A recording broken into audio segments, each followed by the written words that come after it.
that I would affirm the election or make a ruling as to one defendant and not the other. So, as far as defendants go, I will leave it to you as to who will be the lead to examine witnesses. As far as argument goes, I can hear from each of you with regard to closing argument, that type of thing. But for objection's sake, I will assume, if you wish me to, that all three defendants join in any objection made by any attorney who's handling a particular witness. Will that be a fair process? Yes, Your Honor, I appreciate it. Mr. Kari? Yes, Your Honor. Yes, Your Honor, we agree. Very well then. All right. There are two motions that were filed last night and responses that I've considered. The first is there's a motion to exclude plaintiff's expert witnesses. I've considered those. What I intend to do at this time to expedite things, I believe that under the local rule, it's been briefed. I have everything I need to decide it, so I don't need oral argument on that because we need to get started on the actual trial. With regard to the motion to exclude plaintiff's experts, Rule 702A allows me to consider expert testimony if they have qualifications or expertise beyond that of, in this instance, it's going to be the court with regard to particular matters relating directly to this case. I find that is the case, that the experts do have some expertise that will allow them to opine to certain things. However, that's subject to foundation, and it is also going to be to relevance because the motion went as far as to seek to strike the reports of both experts. I haven't had those offered in evidence, but I will tell you that my inclination is if the witness is testifying, it's cumulative to have a report, and furthermore, the reports also contain opinions that go beyond the remaining counts that we have for trial. So my position on that, I will, if you seek to admit them, I will rule at that time, but I'm giving you an indication of what you might expect. The other motion under Rule 807, there are many affidavits in this case. I've read them. This is a trial to the court. I am persuaded that under Rule 807, given the intersection of Rule 807 with the time constraints set by the legislature for holding an election contest, that there is no alternative reasonable method that the plaintiffs have to get 219 witnesses in front of me and allow cross-examination. Second of all, those affidavits that are attached to Mr. Sonneklaar's affidavit that deal with observations by voters, poll workers, or persons present on the voting day, November 8, 2022, are under oath, and I have no reason to suspect there's any indicia of unreliable information in the affidavit. So I would grant a request to enter those into evidence, but plaintiff's exhibit numbering system left something to be desired, and the clerk has now numbered your exhibits. You identified them by description and not number. So what I need is a clarification of which exhibits you are actually offering for the record, not right now, because I'm not going to take up your time to do that. At the first opportunity, I want you to go through and for the record, what I'm asking you to do is to provide me the exhibit numbers for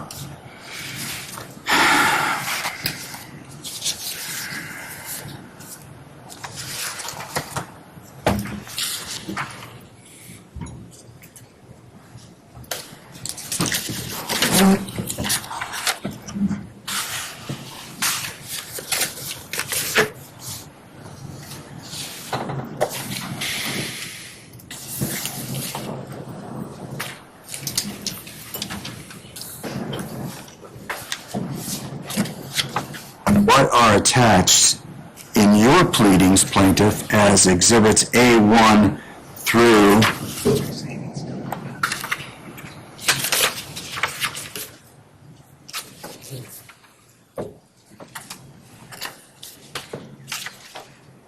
A220 of your complaint. Also, it appears that you're seeking to admit affidavits, or you will be seeking to admit affidavits that were attached to the declaration of Mr. Olson.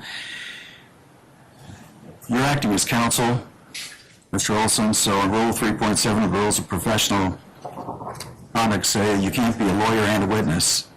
So unless it's a matter that's something I'm willing to take judicial notice of, I don't think anything in this case is something I'm going to take judicial notice of.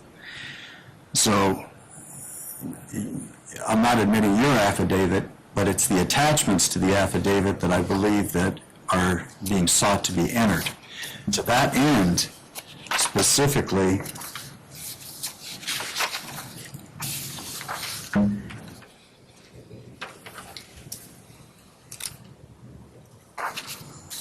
go through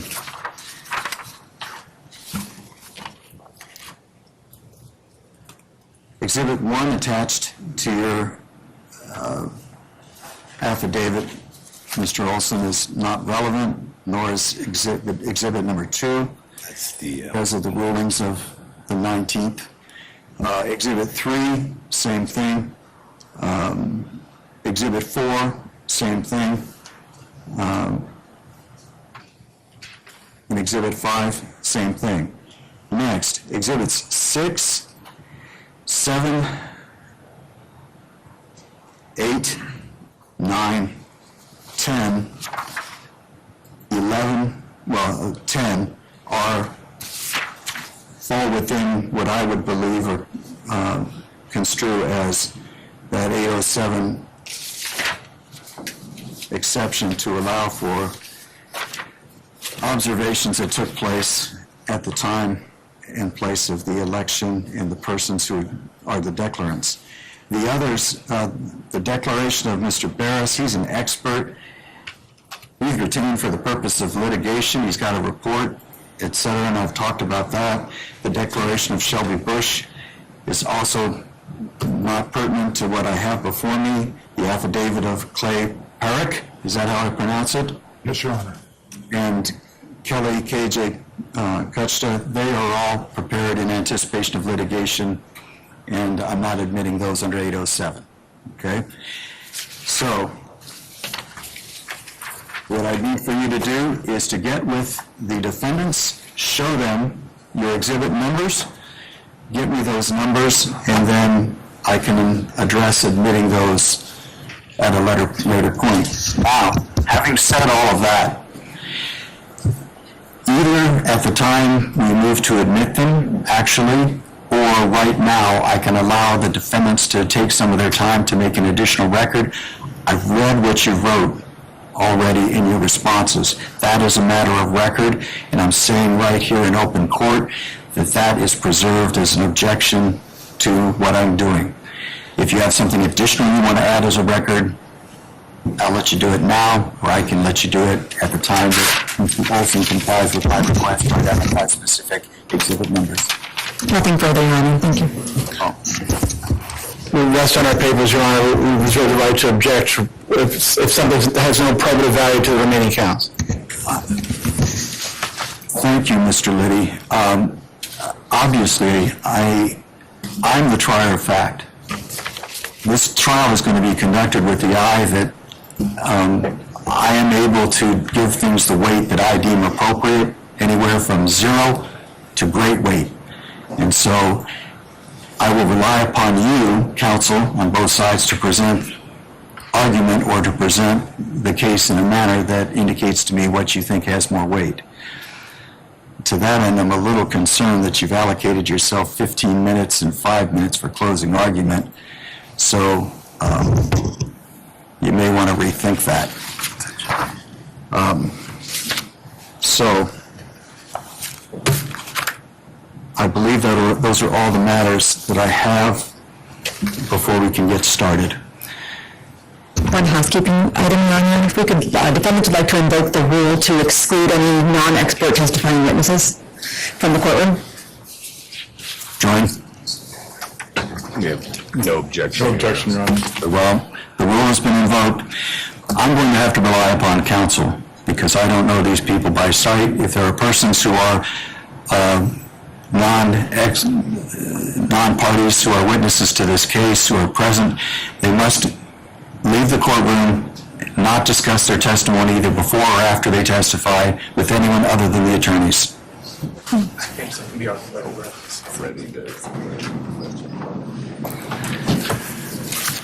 Your Honor, Mr. Scott Jarrett, the Elections Department Director, is here as a party representative, but he's also listed as a witness, Your Honor. Very well, I'll accept the designation.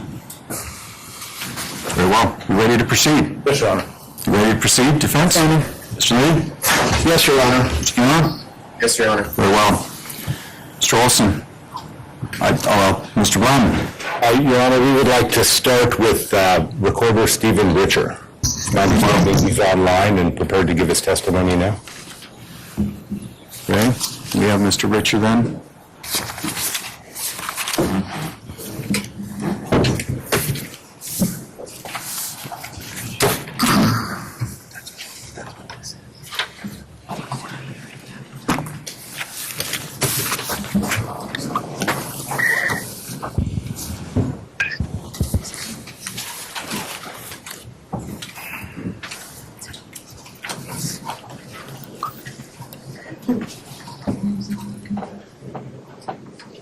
Very well.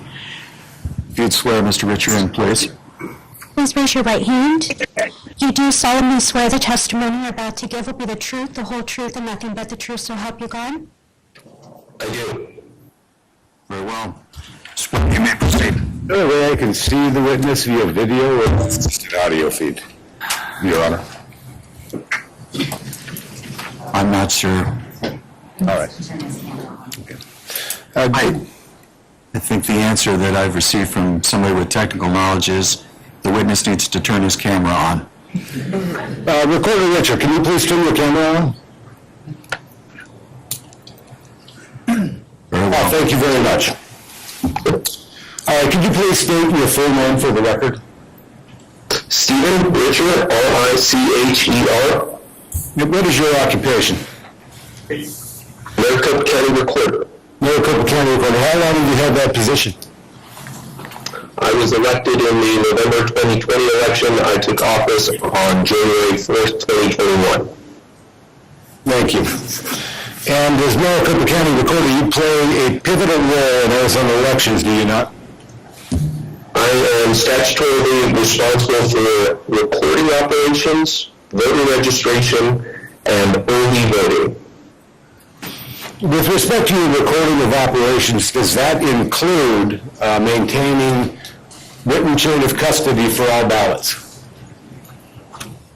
The recording operations I refer to are the recording of public documents mostly related to the real estate industry, such as titles and deeds. All right. Do you maintain in your office, with respect to your duties, election-related duties, chain of custody documents for ballots? Yes, sir. All right. Are those required by law? Yes. Yes. Okay.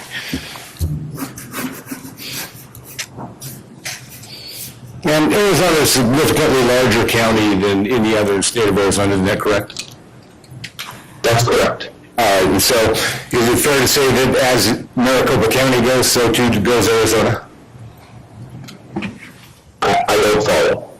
Well, the population center in Maricopa County is significantly larger than all the other counties, isn't that correct?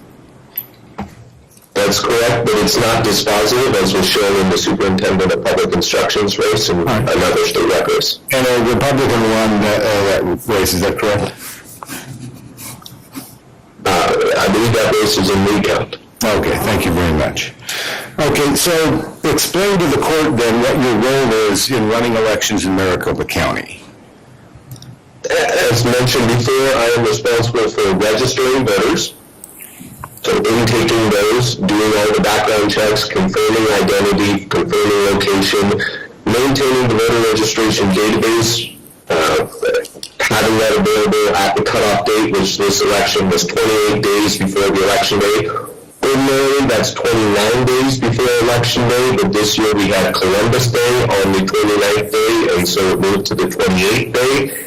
On the 27th day, we mail out early ballots to all people who are either on the active early voting list or who have requested a one-time early ballot.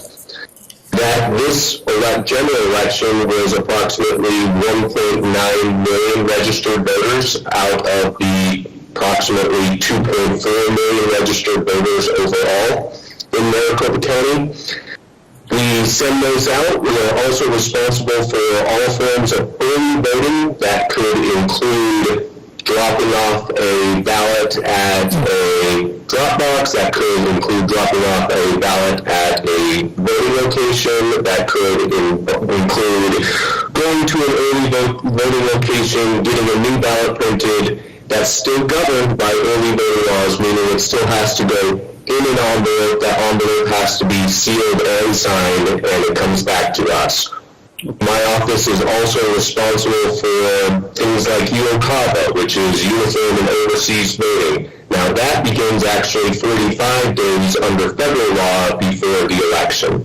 Okay. We are not responsible for election day operations, emergency voting, which is the weekend before election day, or for ballot tabulation. All right, and so those responsibilities lie with the Maricopa County Board of Supervisors, correct? That's correct, and that's true of all 15 counties. All right.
It's a ballot transfer station slip. It's a white form.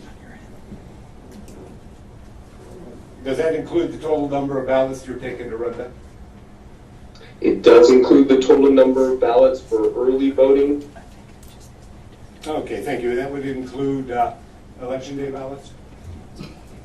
Election day ballots are treated a little differently. If you're talking about election day ballots that are voted on site, those are under the domain of the Board of Supervisors. If you're talking about early ballots that are dropped off on election day, those come and those all come to MICTEC first, where they are gathered, and then they are transferred over to Runbeck, where they are counted by our people at Runbeck because they have a high-speed counter, because that's the only day in which approximately 300,000 early ballots come in on one day.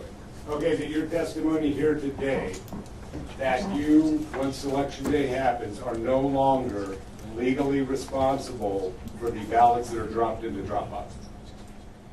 Your Honor, No. Your Honor, wait just a minute, Recorder Richard. Your Honor, this line of questioning is calling for a legal conclusion from the witness. I object. Your Honor, he understands the law as they apply to his job. You're asking for the witness's understanding, is that correct? I'm asking if that's his understanding. He just testified that the drop boxes in the voting centers, Your Honor, are under the control of the Maricopa County Board. Your Honor, with that being the question, we withdraw the objection. That's fine. Mr. Richard, these questions, Yes, sir. These questions are directed to you and your understanding. And if you understand the question, we'll presume that that's the case. If you don't understand the question, you can ask to have it rephrased. Do you need this last question rephrased, or do you remember it, sir? Well, perhaps because that was a inaccurate representation of my position. Mr. Richard, Okay, Mr. Richard. we'll let Sorry, Your Honor. Mr. Glenn ask a question. Proceed. Mr. Richard, with respect to drop boxes in vote centers on election day, who is it that is responsible for those ballots? Voting locations on election day are overseen by board of supervisors in all 15 counties. I understand When that. the- I understand that, Recorder, but you're not answering my question. Is it not true that the drop boxes are under your purview as a recorder?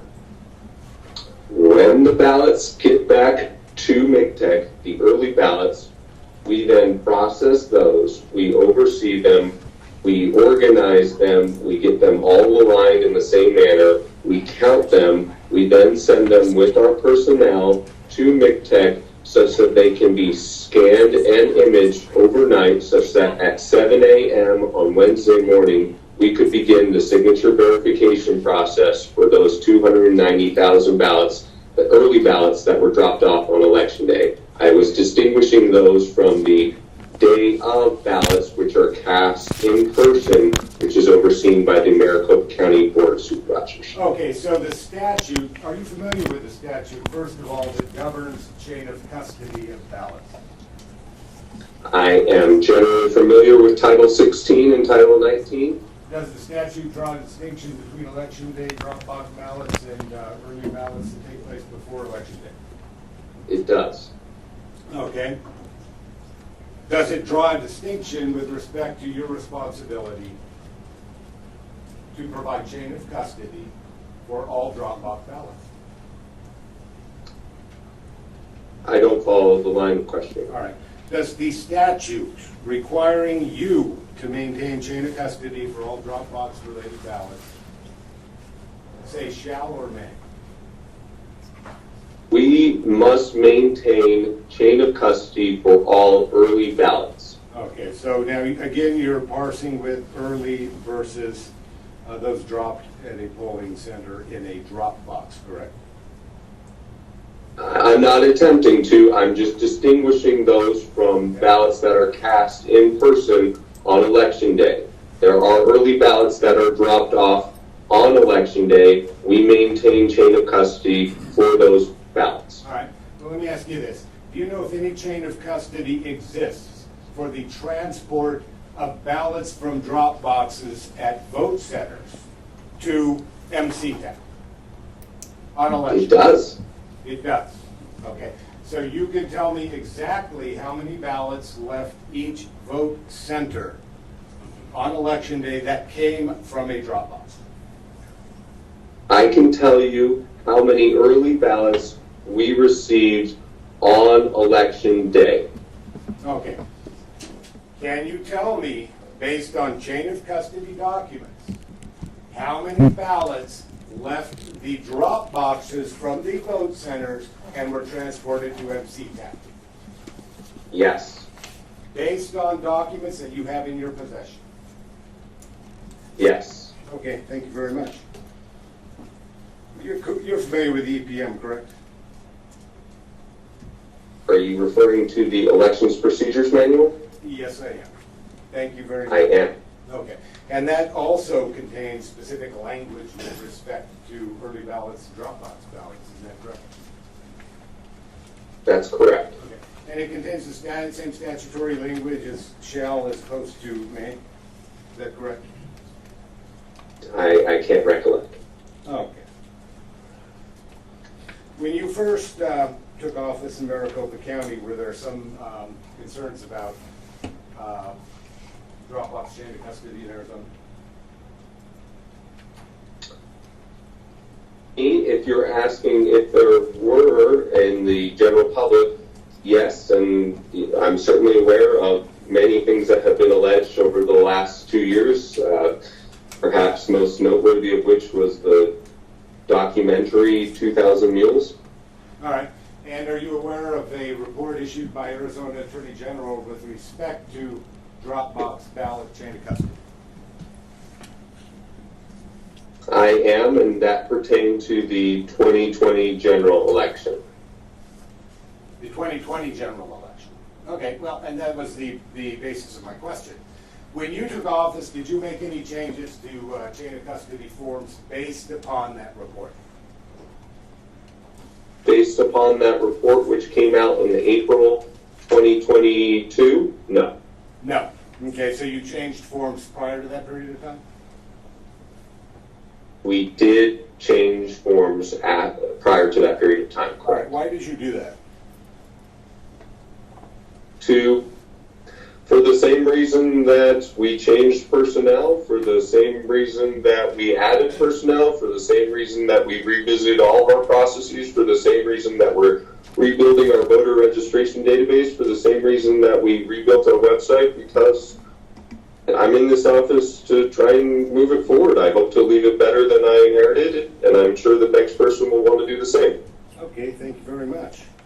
And so you testified to me that you can tell exactly how many ballots were transported by from vote center drop boxes to MC Tech on election day.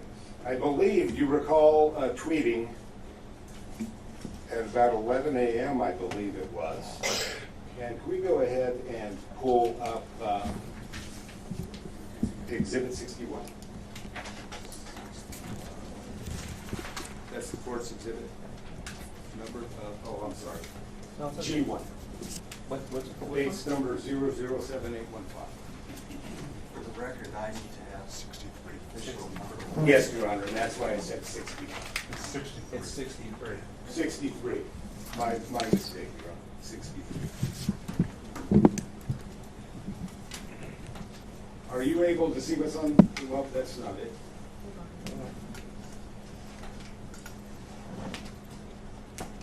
Be right here, G1.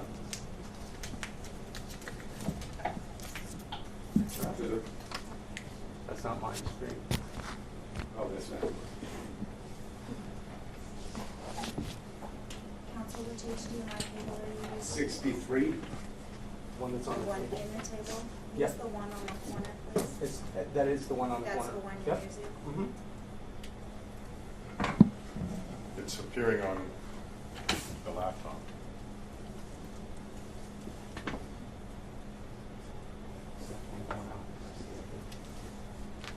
And while we're pulling this up, you helped supervise the transport of EVBTS containers, is that correct, on election day? Yes, I was part of the team that spent the whole evening organizing the early ballots as they came back to MICTEC.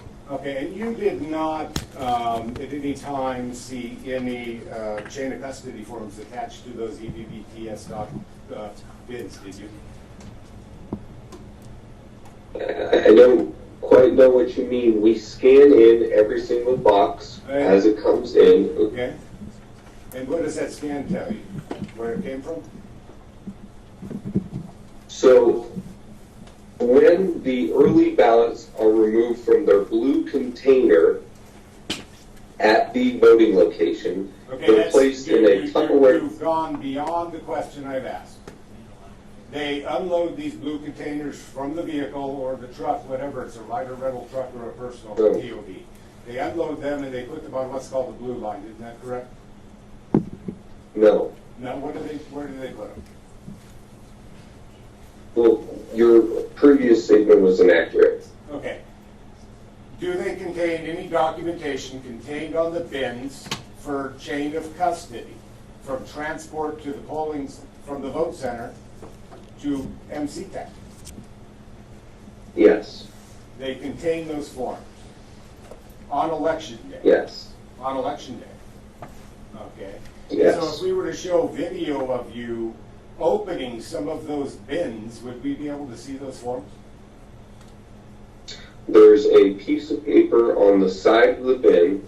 The bin is also affixed with two scannable, serialized, tamper-evident seals that we scan in upon receipt. We then take that piece of paper that is on the side of it after we have broken those seals, and then we begin processing those early ballots on election day. Okay, so that piece of paper tells you exactly how many ballots are in each bin? No, not on election Okay, night. that's the nature of my question. You don't have any idea how many ballots are in those bins, do you?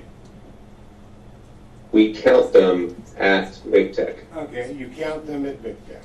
Okay, and then do you create Correct. a chain of custody form on election day at a town? Yes, before it goes to Runback. Have you produced all of those in response to a FOIA request that was submitted to your office? I don't think we're bound by federal law. Okay. Have you submitted them in respect to a public records request under Arizona law?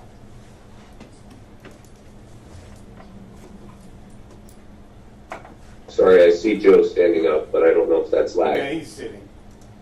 I can see him too, he's sitting. I believe we have. Okay. And so, on election day, it would have been easy for you to figure out how many ballots you received. Yeah, well, we had to get them all in, and it was quite a process throughout the night, and I don't believe it was. You could look at the forms and add the numbers, correct? You could have a staff member do that? No, we added them up. They're not counted at the individual voting locations. They are counted when they get back to MIGTEC, and then they are recounted at Runback. All right. And so you reported then on, I believe it was the 9th, that's the day after the election, that there were 270,000 early ballots received, is that correct? That was my estimate at the time, Oh, you tweeted it, correct?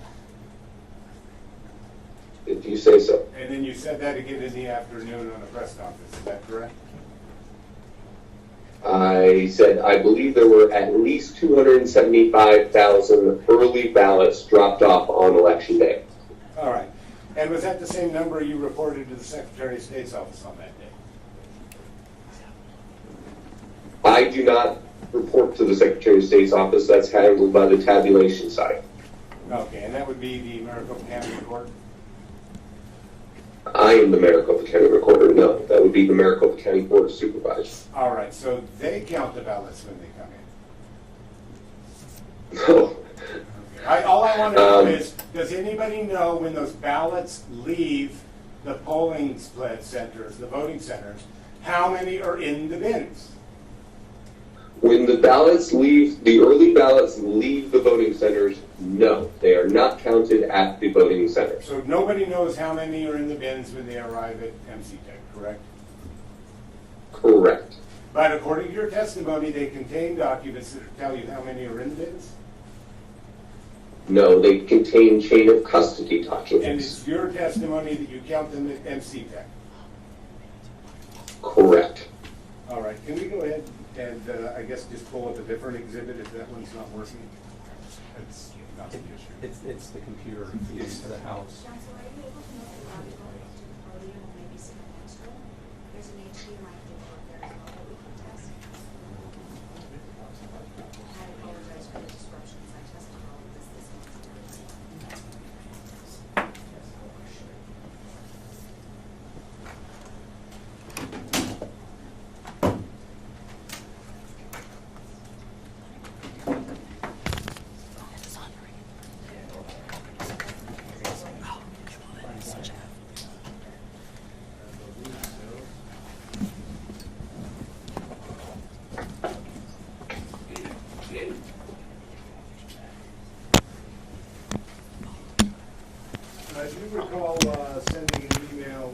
And the Board of Supervisors essentially saying that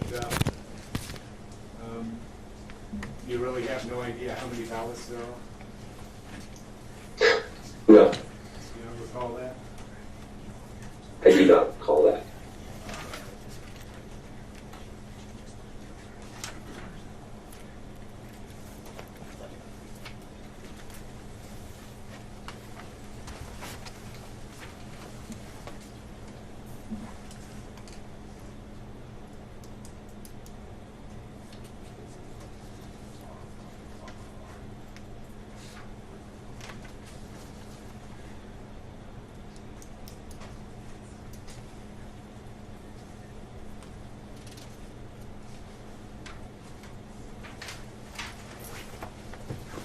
Okay, so I'm not finding it really, and I want to get over this very quickly. Do you recall on the 10th of November at 2022 at 2:13 p.m. sending an email to Ray Valenzuela, Scott Jarrett, Megan Gilbertson, Matthew Roberts, Bill Borsley, as well as CC Bill Gates and a few others? That states, and I'll read this verbatim if anybody wants to challenge it. Unable to currently reconcile SOS listing with our estimates from yesterday.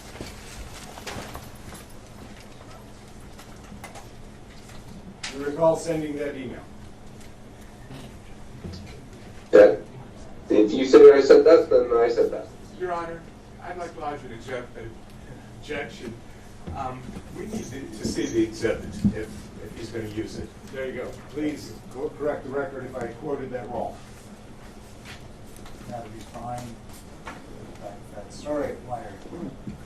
If you're going to use an exhibit, you show the other side before you see your own side.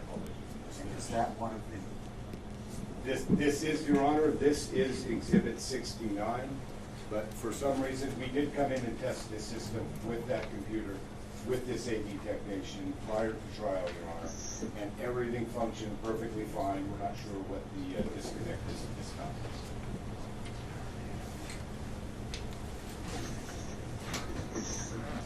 Any objection? I know. No objection, Your Honor. Thank you. I would move to admit then Exhibit 69, Your Honor. No objection? Did anybody from your office, Ms.? I'm asking if they had an objection. The email that I just looked at, there's no objection. I don't know if that's number 69 or not, but assuming it is, there's no objection to the admission. Thank you, Your Honor. You're avowing to me that it is 69. I'm pretty sure, yes, Your Honor. Pretty sure isn't going to go to second. Yeah, Exhibit 69. Thank you. Then Exhibit 69 is approved. All right. Your Honor, I'm sorry. Before we move on, they provided letter numbers. Can we get the letter number so that we can just keep track of? Can you have Mark print a new list with the court's exhibit numbers to the left? I'll have a list provided to council. The guys are numbers. But for the interim, I'd like to use the court's numbering system.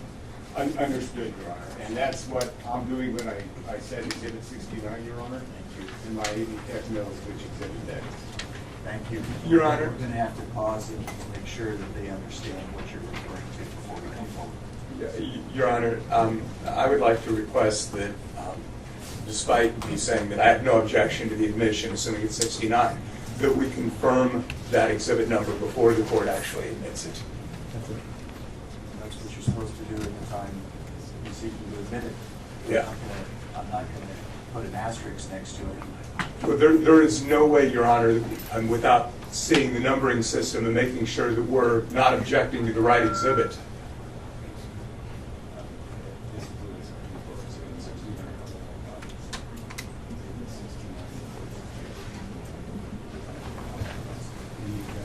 Your Honor, he's shown me the list. There's no objection to the admission. Gentlemen, let me do this for you. Because the numbers were not correctly, the exhibits were not correctly, they look like plaintiffs. My clerk worked on this till 11 o'clock last night. Understood, Your Honor. So I'm not, let me finish. She has a list that she's using to correlate what you originally submitted with the numbers that have been assigned. So what we will do is, once you are referring to an exhibit for the record, Mr. Lem, as you've done, I appreciate that. then she will provide the defendants with the reference that is associated with your list that you shared with them. Yes. And Your Honor, if it please the court, I can sign both. I can say court's exhibit, defense exhibit. That would be it. That would be fine as well, if the defendants are all right with that. You're good with that? Yes, Your Honor. You're welcome. Thank you, Mr. Flem. Let's move on. Recorder Richard, did you have anyone from your office call Runbeck on December 10th asking them how many ballots they processed? Not at my direction. Not at your direction. On November 10th, did you actually know how many ballots you had processed with respect to drop boxes? I mean, yes or no? I mean, process is not even a term we use, so I'm a little confused as to that. And also, we do it at Runbeck. It is not done by Runbeck. It is our personnel at Runbeck under the observation of the political parties. Okay. And so do you recall reporting to the Secretary of State on the 10th of December that there were actually 200, or would that have been the Maricopa County Board of Supervisors? My apologies. My office and I do not report to the Secretary of State's portal. All right. And so the numbers you were putting out of 275,000 on December 9th were not correct. Is that correct? I believe I said 275,000 plus. Okay. And so the correct number as reported at least by the Maricopa County Board of Supervisors, are you familiar with that as being 292,000? That sounds right. Okay. And are you familiar with Maricopa County delivery receipts? From which particular receipt? I might know them under a different name. Maricopa County delivery receipts are those that Maricopa County uses to deliver ballots to Runbeck. The white slip, that's the one that has to date, serial number, transport staff. All right. That's fine. I'm not gonna spend the time if you don't understand your own documents. Objection, Your Honor. Mr. Flem? That's not a question. That was a comment. Thank you. Strike that. I'll strike the comment and the question, It's Your your Honor. first strike. Okay, has the Attorney General opened an investigation into the 2022 Maricopa election? No. You don't know? Have you received No. correspondence? No. I said no. Yes, I understand that. My next question is, have you received correspondence from the Arizona Attorney General's office asking you to explain certain components of the election? They were almost exclusively directed to the Board of Supervisors. I responded. I have not received a response back from Ms. Wright. Almost exclusively, correct? I believe there were some questions about provisional ballots. Okay. I have no further questions at this time. Thank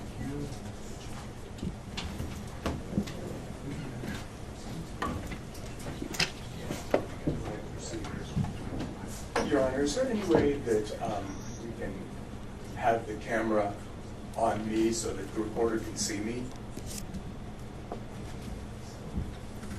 I could not see Mr. Blem, I believe it was, asking the questions. I'm not sure if it's automated or not. Okay, we can move on. It's all right. I can see Mr. Blem now, and I can see the both attorneys' benches. It's all right. We can move on. Okay. Please. Yeah. Good morning, Mr. Recorder. Good to see you. Good morning, Joe. You don't have to identify the exact location, but where are you right now? Panama City. Well, all right. And so, are you on vacation? First time in 4 years. All right. And have you been busy the last couple of years? I have been. It's been exciting and worthwhile. All right. And just for the record, Recorder, would you normally appear in court without a suit?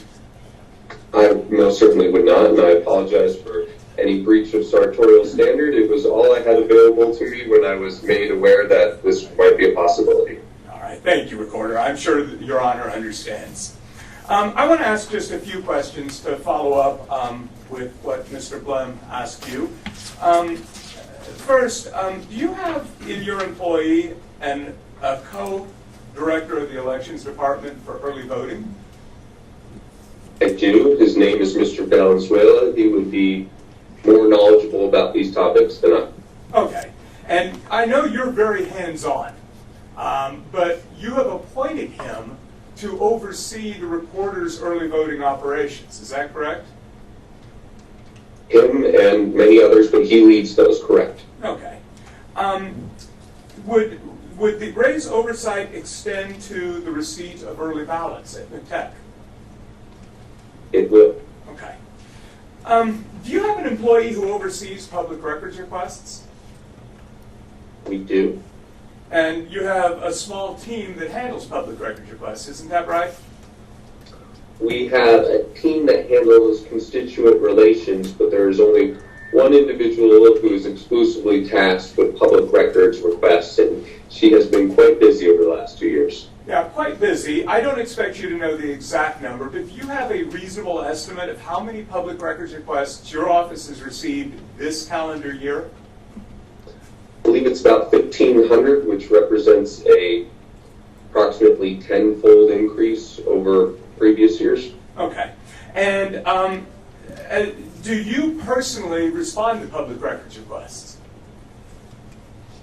No, I as a do not. reporter. Yeah, you do not. Okay. And so while you're very hands-on on elections operations, would you say you're hands-on on public records requests?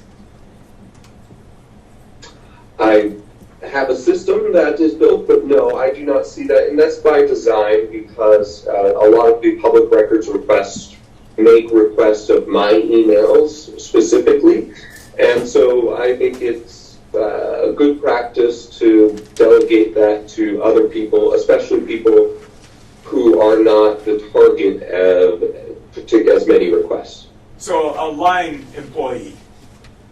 Correct. Okay. So a celebrated and appreciated line employee. Very much so, Recorder. So as you sit here today, and as you're sitting here testifying, do you actually know whether your public records team has completely responded to a public records request for chain of custody documents?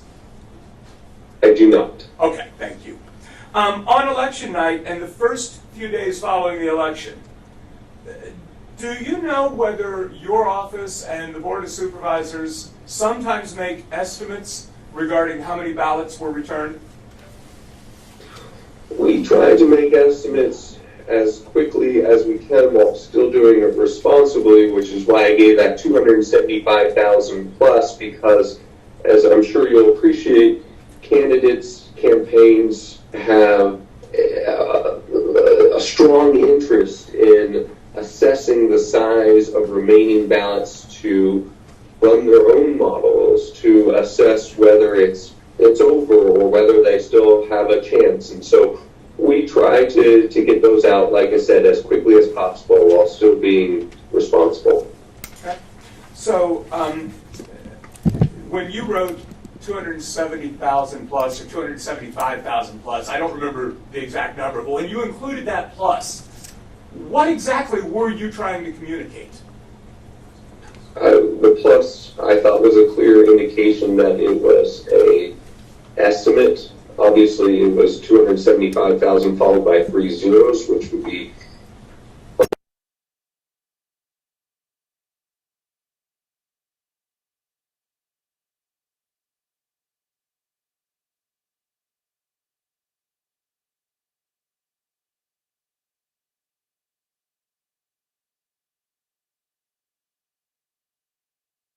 and that is what we are doing throughout the evening. So we'll get these between 10 p.m. and midnight on election night. This is those early ballot drop-offs. Now, we received 120,000 more early ballot drop-offs on election night than the office had ever received before. So as these boxes were coming in and as we were organizing them, we were assessing them by tray before confirming the official count, and that's how I most likely got that estimate number. Okay, thank you, Recorder. Again, I'm not asking you to be a legal expert. I'm asking, do you know, or do you have an understanding? Do you have an understanding of whether the law requires that early ballots be counted at the vote center? Early ballots actually cannot be counted at the vote center because they are governed still by early voting law, which is my domain, if you will, and we have to do a whole bunch of things before we can properly tabulate the ballot that is inside that early ballot envelope, and that includes scanning it in, that includes imaging it, that includes signature verifying it, that includes sending it to a signature verification audit queue, that includes sending it to a bipartisan ballot processing team. We keep all tabs all through this process such that if somebody, for instance, puts 2 ballots in one envelope, or if a ballot is damaged inside of an envelope, that will be marked by the bipartisan team. And that's actually what I spend a lot of my time on Thursday, Friday, and Saturday in that big room doing. And then at that point, we send them in batches of 200 with that slip, that pink and yellow and white slip, to the Board of Supervisors such that they can then tabulate them. Okay, thank you, Recorder. And I believe you testified earlier. Well, let me just ask you, because I don't have what you testified in front of me. Is it true that early ballots are transported in a secure and sealed transport container from the vote center back to McTech?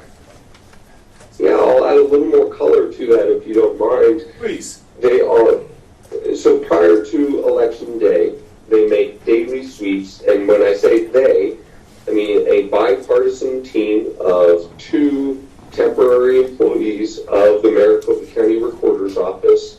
They go to, say, a voting location where there's a ballot drop box. They will sign the form. The person at the location will sign the form. They will write down the tamper evidence seals on the Tupperware bin in which the early ballots are placed after removing them from that big blue container. They will write down the seals. They will make sure that the seals are affixed. They'll put it back in the truck. They'll have one of these for every single box. Then when they go back to MCTEC, they'll make sure that the seals are still affixed. They'll make sure that the numbers are the same. They'll scan them in, and then they'll break those seals, and then they will count the number of early ballots there, and they will sign off at MCTEC as well. Thank you, Recorder. Just a few more questions and we are done. First, would you state for the record your party affiliation? I'm a registered Republican. Okay. Recorder, I'm going to ask you a very direct question. Did you personally do anything to sabotage the election, the 2022 election, including some type of activity performed on the printers to make the printers not print correctly? Absolutely not. And as mentioned previously, Election Day operations are not under my statutory control, but certainly irrespective of that, I certainly wouldn't have done that. I feel that the early voting process went well in both the August primary, the November general election. We'll continue to analyze it. We'll continue to hopefully improve it. I'm already talking with the state legislature about maybe changes to our law so that we can continue to improve the system.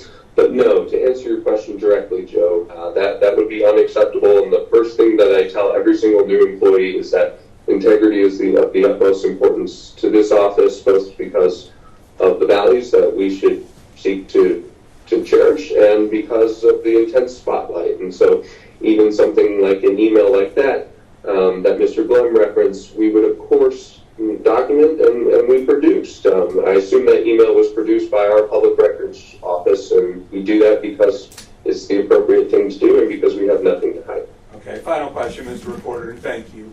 Are you aware of anybody who purposefully interfered with the printer's ability to print ballots dark enough to be read by precinct-based tabulators? Absolutely not.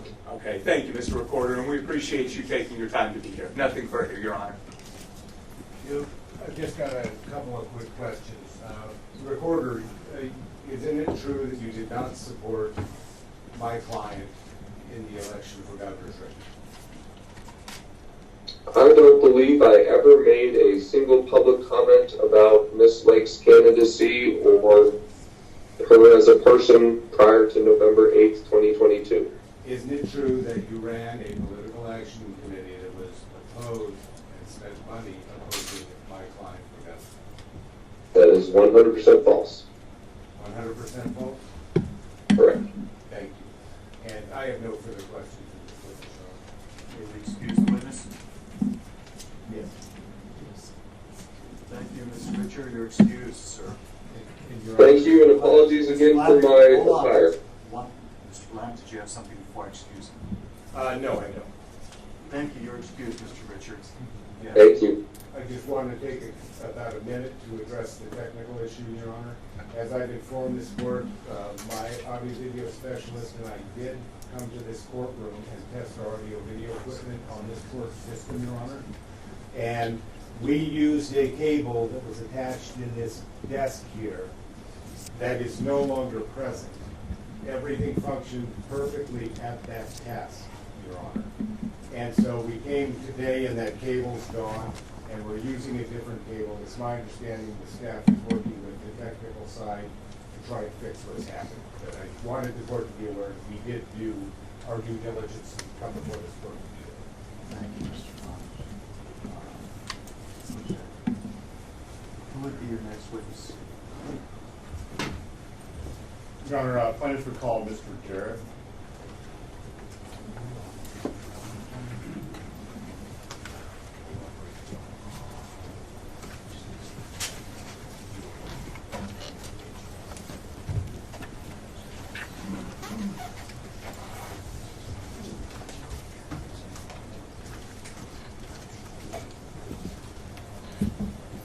Sir, if you'll make your way in front of my clerk, she will swear you in.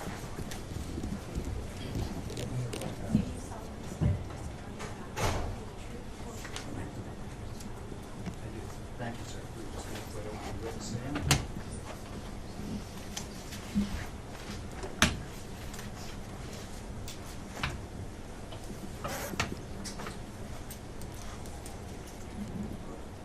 As soon as you're ready, Mr. Olson, you may proceed.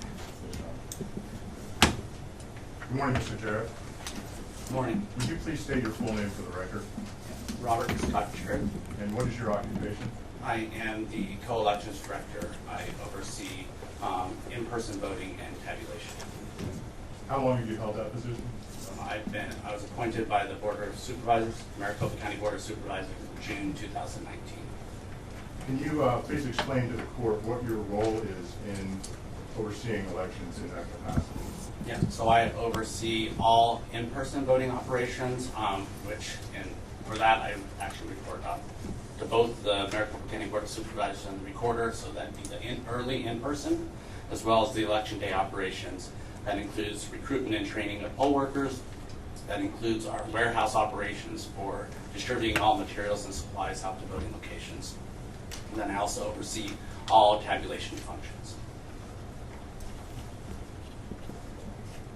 When you say it includes all tabulation functions, what do you mean by that?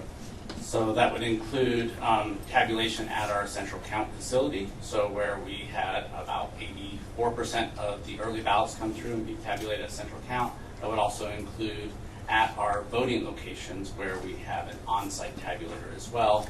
And so it would include the programming of that equipment or the staff that do the actual programming. I oversee them and supervise them, as well as any of the tabulation that happens on site, and the poll workers and the training on how they would assist voters as they are inserting their ballots into those tabulators. And are you following the procedure set forth in the 2019 election procedure manual when you're performing the tests of the tabulators prior to an election? That's correct.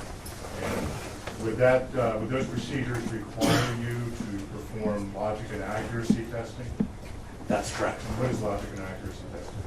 So the logic and accuracy test, that is two different sets of tests for a federal or a statewide election that requires that a test be performed by the county itself, as well as a test performed by the Secretary of State.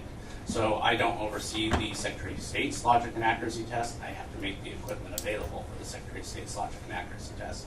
For the county's logic and accuracy test, that is to run test ballots through, and for the county's test, it's thousands of test ballots through our tabulation equipment, both the central count tabulation equipment, as well as the tabulation equipment that will be used at the vote centers to make sure that they're accurately programmed to tabulate those ballots.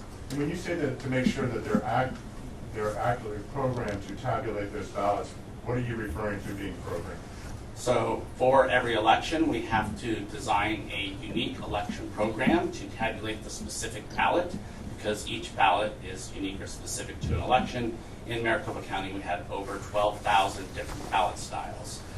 So in that, for all the various different precincts that we have in Maricopa County, as well as our early ballot style, our provisional ballot style, and our election day ballot style. So it is essentially making sure that the tabulation equipment will then be able to read a ballot and be able to determine how that, if a voter fills in that ballot, that it will accurately count the votes for those ballots.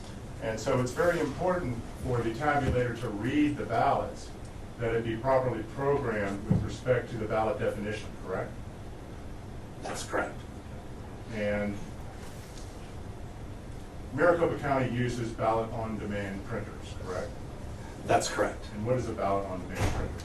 So a ballot-on-demand printer, we have two different ballot-on-demand printers. One is a Lexmark printer and one is an OK printer. And those allow us at our voting locations to print any one of those 12,000 ballot styles.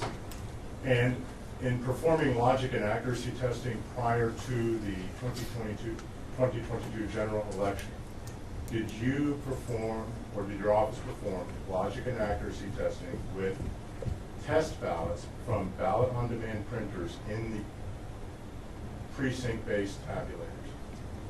So yes, we did. We printed ballots from our ballot-on-demand printers, and those were included in the test that the Secretary of State did.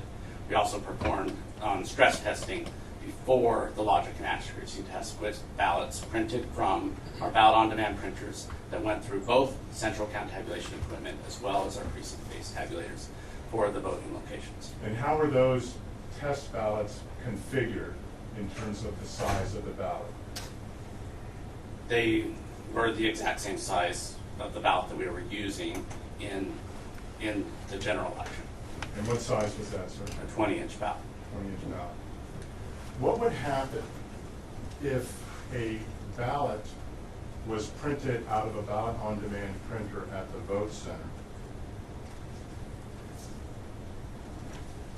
If it was printed with a 19-inch image on 20-inch paper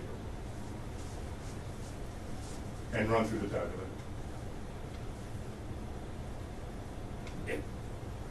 You need to be more specific with your question. So we talked about the ballot definition. And for the 2022 general election, Maricopa was operating with a 20-inch ballot image, correct? That's correct. And the tabulators at the vote center were programmed to accept and read a ballot with a 20-inch image, correct? That's correct. What would happen if the ballot-on-demand printer printed out a 19-inch image on the 20-inch paper and ran it through the tabulator? We did not specifically test for that because in this specific election, because none of the ballots on our ballot-on-demand printers had a 19-inch ballot. They all had a 20-inch ballot. So I can answer a question about our testing related to the 20-inch ballot that was installed on all of our ballot-on-demand printers. If a 19-inch image was installed, or strike that, if a 19-inch ballot image was printed out on a ballot-on-demand printer and run through the tabulator that was configured for the 2022 general election, would that tabulator accept that ballot or reject it? Objection, Your Honor. First, this calls for speculation. Second, I think the witness just said he hasn't run that test. I don't. I got your objection, speculation. I'm speaking objection. So, Mr. Jarrett, if you've understood the question, you can answer it. I haven't understood the question. Asked how to rephrase.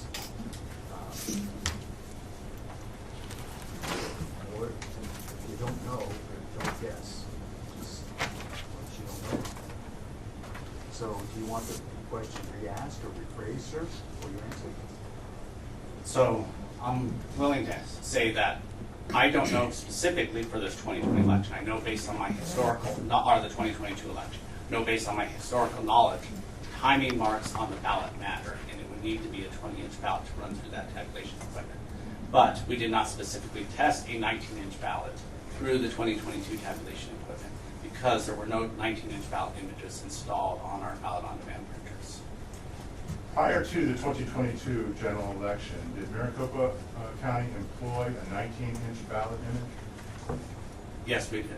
And when did Maricopa County employ a 19-inch image just prior to the 2022 general election? The most recent election would be the August 2022 primary election.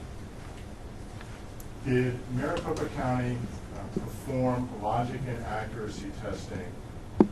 Strike that. What evidence exists that shows the results of the logic and accuracy testing that you say was performed in connection with the 2022 general election? So the stress testing, we have a report that summarizes that stress testing that we performed.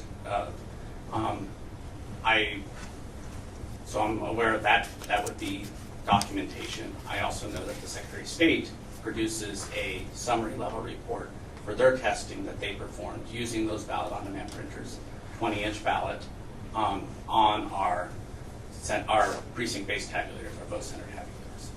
So if we were to issue a subpoena or a discovery request, would your office be able to produce such testing results? I can produce them for the ones that Maricopa County has that information, yes.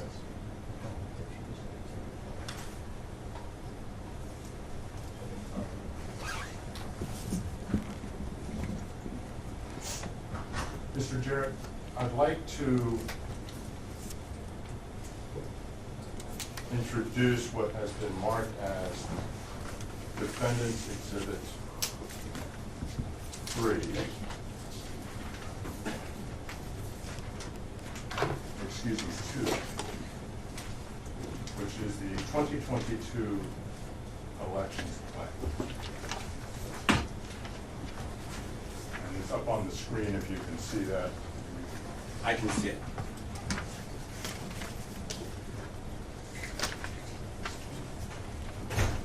And is this a document that you oversaw the creation of? That's correct. And what's the purpose of this document, sir?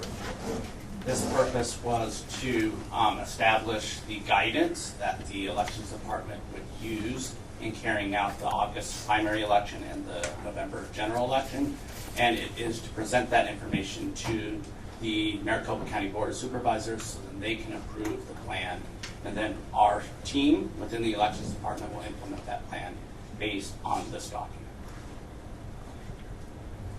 How much effort is put in by your office in creating this plan? A significant amount of effort. And why such a significant amount of effort? Because carrying out elections in the second largest voting jurisdiction with millions of different voters and hundreds of different voting locations, and then tabulating millions of different ballots takes a significant amount of planning and preparations. And part of that is because you want these elections to go off without a hitch, all things considered, correct? I'd say there's no perfect election, but yes, to minimize the issues and then be able to have redundancy plans to be able to respond to those issues. I'd like to go to the page that's date stamped, last 3 digits 41, which is page 11 of the actual document.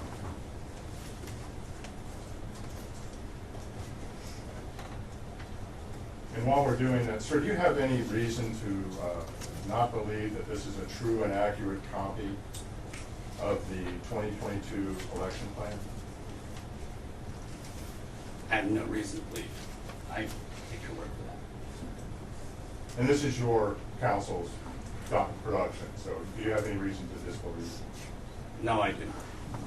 And Your Honor, at this time, I'd like to move to enter this exhibit into the record. Exhibit 2, Yes, Your Honor. any objection? No objection on that. Exhibit 2 is admitted. Thank you.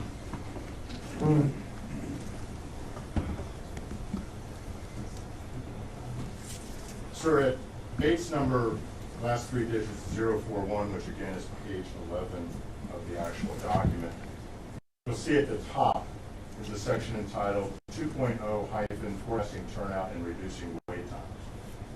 Do you see that? Yes, I do. What is the purpose of forecasting turnout? It is to guide us on resource planning to determine how many poll workers we need to hire, how many how many poll workers, sorry, not just poll workers, but temporary workers that work at McTech, how much training we need to provide, how many voting locations that we need to identify and find, how many check-in stations that we will need in each of our voting locations, how much paper we need to procure. So all of those types of information are based off of the forecast.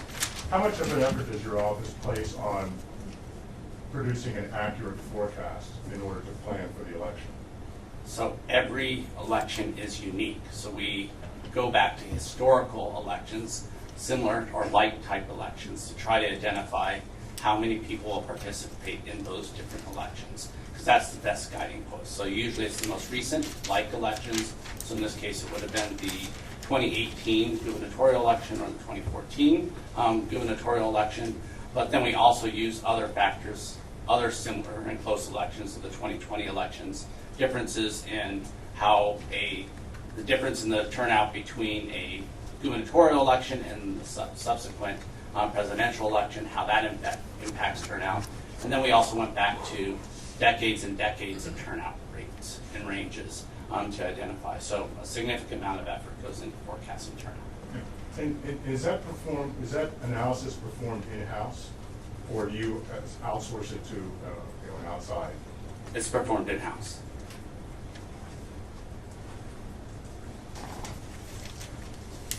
And is it fair to say that you rely on those forecasts in planning for the election, correct? Yes, that's correct. And a significant amount of money is expended by the county in reliance on those forecasts, correct? That's correct. And you generally trust those forecasts before you promulgate them in this document, before you go ahead and start actually undertaking actual efforts to manage the election. We understand that they're forecasts, Correct. so they're not exact, but yes, we use those forecasts to make decisions.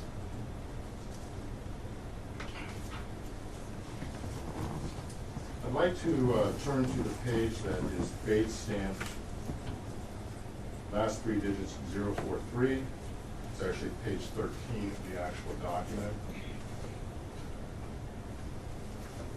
You see that, sir? I do. Do you see where it says the first forecast model, 2022 November general election? I do. And under 2022 projected voters for election day turnout, the forecast was for 291,863, correct? That's correct. And if we turn to the next page, Bates stamp 044, you'll see a second forecast model. Do you see that, sir? I do. And the projected turnout under the second forecast model was a lower number of 251,615, correct? That's correct. Why did you do two forecast models?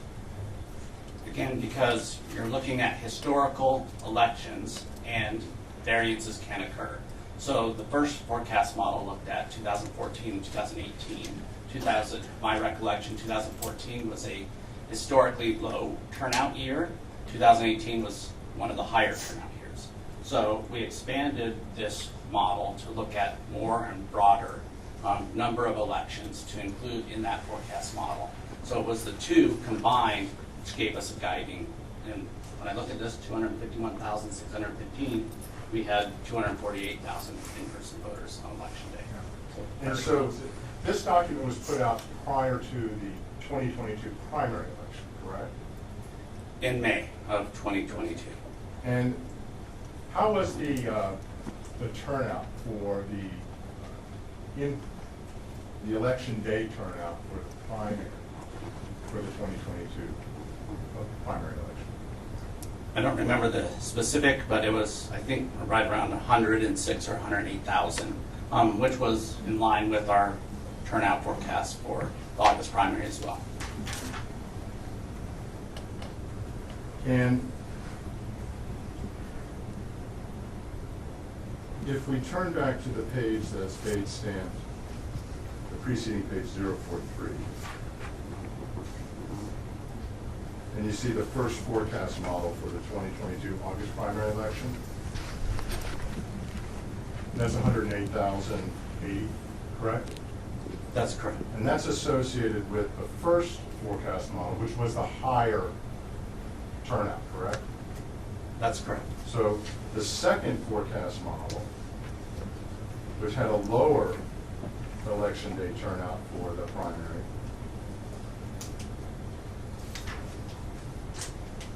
was not the most accurate, correct?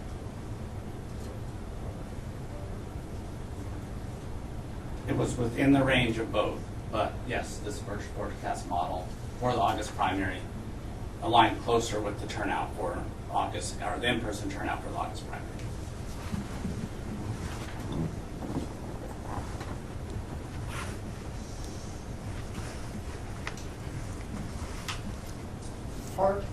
Did the forecast, well, start back. You recall that there were issues with ballots being rejected on November 8th, 2022 in the election day, correct? I don't recall ballots being issues with ballots being rejected. Do you recall tabulators rejecting ballots at least 70 vote centers during election day? Yes, I recall that there was about 70 voting locations that we sent technicians out to change printer settings at because our tabulators were not reading those ballots in. And did your forecast model for the even for the second forecast, where you forecasted 251,615 election day turnout figures, do you see that?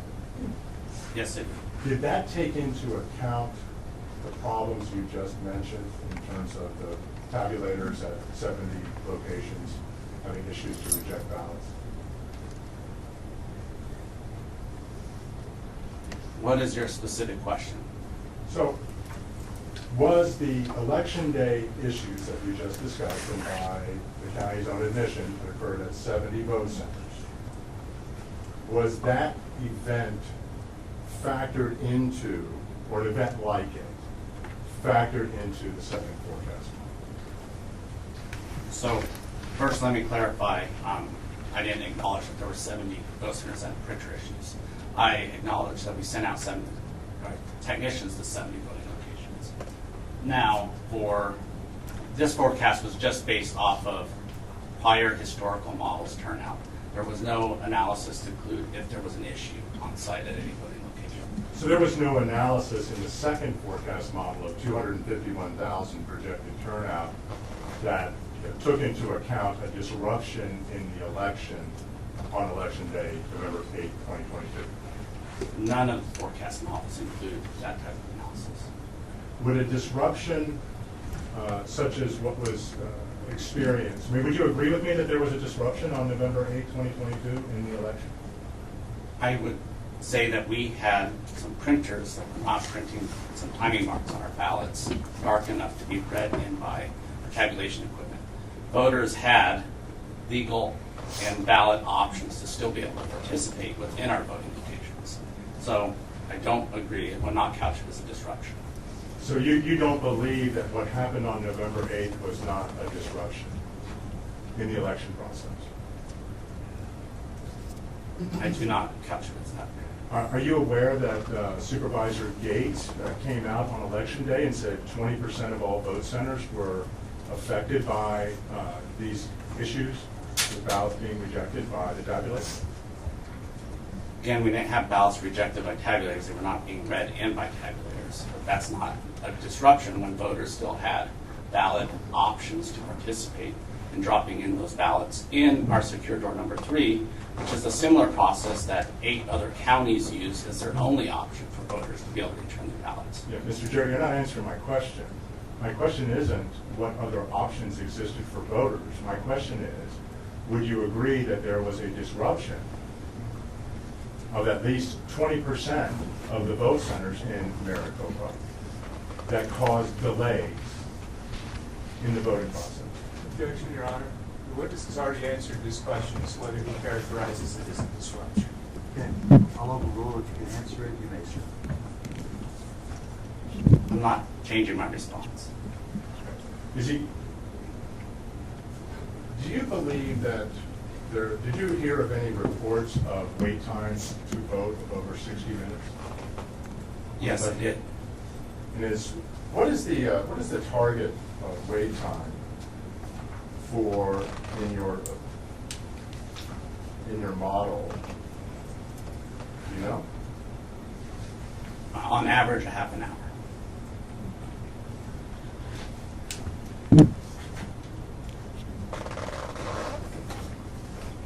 Please turn to base stamp 047, page 17. Still Exhibit 2, correct? Yes, Your Honor. Thank you. You see the section entitled Time Needed to Vote a Ballot, Mr. Jarrett? Yes, I do. And you see the second paragraph under that section where it says, on average, we estimate that it will take voters between 4.4 and 6.4 minutes to vote in the 2022 primary ballot, and between 8.5 and 10.5 minutes to vote the 2022 November general election ballot? That's the complete and fill out ballot. So is it your testimony then that 30 minutes is the time allotted, projected for a normal election to enter into the vote center, cast your ballot, and leave? No, our average was 30 minutes in line to check in, and then a few minutes to receive their ballot, upwards of 8.5 to 10.5, so in the 2020 general election, 8.5 to 10.5 minutes to complete the ballot, and then there could be some time to then wait in line at the tabulator, put in their ballot and feed it into a tabulator. Did you ever become aware of multiple reports at various vote centers in Maricopa County where wait times exceeded 2 hours? Exceeded 2 hours? No. You were not aware of that? Our data shows that we had some voting locations approaching 2 hours, not exceeding. Even at some locations approaching 2 hours, would you consider that a disruption? That's why we post wait times on our website, which was highly publicized and advertised. In all of those locations, we had close by locations. So, for example, Biltmore was approaching 2 hours in the last hour of the voting day. With 2 miles away at Faith Lutheran, there was a voting location that had a 1 minute wait time. During that same time, the longest time, that last hour of the day. So there were options for voters to be able to participate, even at those other voting locations. What are you basing the accuracy of the reported wait times on? On information that poll workers return to us. So it's the number of voters in line at that point in time. They report those every 15 minutes, and then we can calculate the wait time based on how long it would take someone to check in at a voting location. So if those poll workers were testifying under oath of wait times exceeding 2 hours at multiple locations, how would that square with what the county was reporting on its system? Are they just mistaken, or making it up? People can make estimates, but unless they're actually timing them, they could be inaccurate. Our wait times are based off of exactly how long it takes a voter to check in through that process, have a ballot printed, and based off those numbers of voters that are standing in line at that point in time. And how is that figure calculated? When you say it's based off that number, how do you calculate it? Based off prior elections, and so we can gauge how long it takes a voter to get checked in. Then we can also see how many voters are checking in at a voting location throughout the day. Okay. So you're basing the wait time calculation on prior elections, not on what's actually happening on scene at the day of election? Based on how quickly a voter can check in through that process. That's correct. Sir, I want to go back to the earlier question about the 19-inch ballot image being placed on a 20-inch paper. Did you hear of any reports of that occurring in the 2022 general election? I did not. If that occurred, would that be a failure of Maricopa County's election process?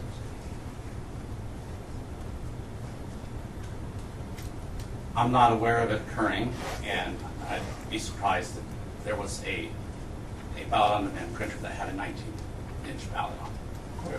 I understand that, sir, but... And the reason why is we did not design a 2022 general election on a 19-inch ballot. That ballot does not exist. The only ballot that exists is a 20-inch ballot. And when you say we designed, who designed a ballot? Is that outsourced to another company, or is that done in-house by Maricopa? In-house by Maricopa County's staff. What department would that staff fall under? Is there a specific name for it? Our ballot tabulation team, so it reports to me. And do you maintain records as to the ballot definition that was created for the 2022 general election? Yes, we have records of all the ballots that were designed. And so I'll go back to my question again. If a 19-inch ballot image was put on a 20-inch paper in the 2022 general election, would that be a failure of your election process? It would, if something like that happened, which I don't know how it would, yes, it would have been a mistake. Could that have also been a deliberate act?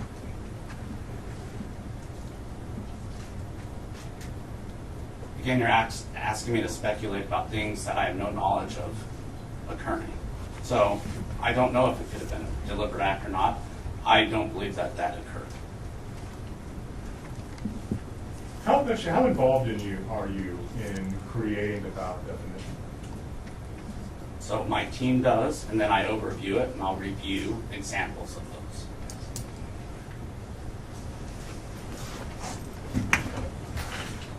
Thank you, Mr. Jarrett. Don't have any further questions at this time.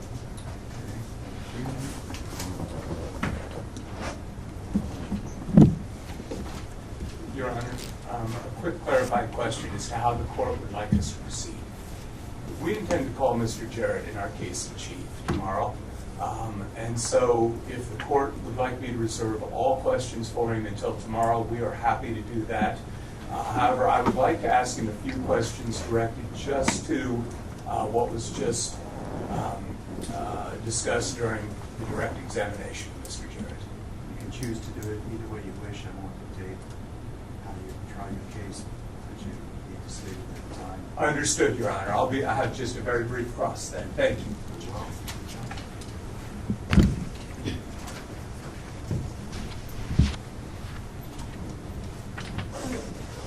Good morning, Mr. Jarrett. Thank you for being here today. Thanks, Joe. Just a few very quick questions. I believe you testified that your election day plan called for, assumed an average wait time of a half hour for each vote center. Was that what you testified? That's correct. Okay. Do you know what the actual average wait time was? It was less than a few minutes on election day, on average for all of our vote centers. Average for all the vote centers was less than a few minutes on election day, you just said. That's correct. Okay, thank you, Mr. In our Canvas presentation, we have the exact number. I don't recall it off the top of my head right now. Thank you, Mr. Jarrett. Are you aware that one of the political parties urged their voters to forego early voting and vote in person on election day? Yes, I'm aware of that. Okay, you're aware of that today? That's correct. All right. Were you aware of that when you prepared your analysis for the election day plan? No, I was not. Okay. So I'm assuming that you tell me, please, this urging by a political party was not factored into your election day plan. Is that correct? That's correct. Okay, thank you. Prior to each election, strike that. Are you familiar with the term EMS? Yes, election management system. The election management system. What does the election management system do? So it is our tabulation system. So it's what we use to program and design all the ballots. It is also the system that, as we're running ballots through our tabulators, that it's then counting those ballots. It's also then what sends ballots to be sent to our electronic adjudication system. And then it's also holds the application for our results tallying and reporting. So everything that was related to the ballot creation, to tabulating the ballots, to reporting results, is housed within our election management system. Okay. How many elections can be housed within the EMS? Well, multiple elections can be housed. Given the number of ballots that Maricopa County has to tabulate, we usually only have, especially for a general election, we will only have one housed on our election management system at a time. Okay, so for the 2022 general, did you only have the 2022 general on the EMS?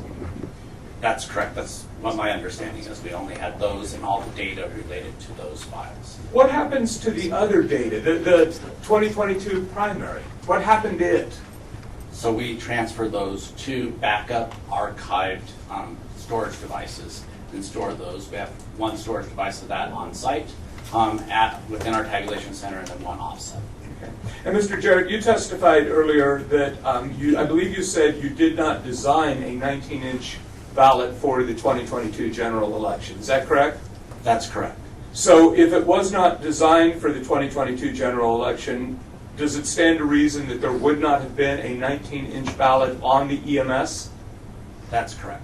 And if there was no 19-inch ballot on the EMS, does that also mean that there would have been no 19-inch ballot programmed into the ballot on demand printers? That's correct. Okay, thank you, Mr. Jarrett.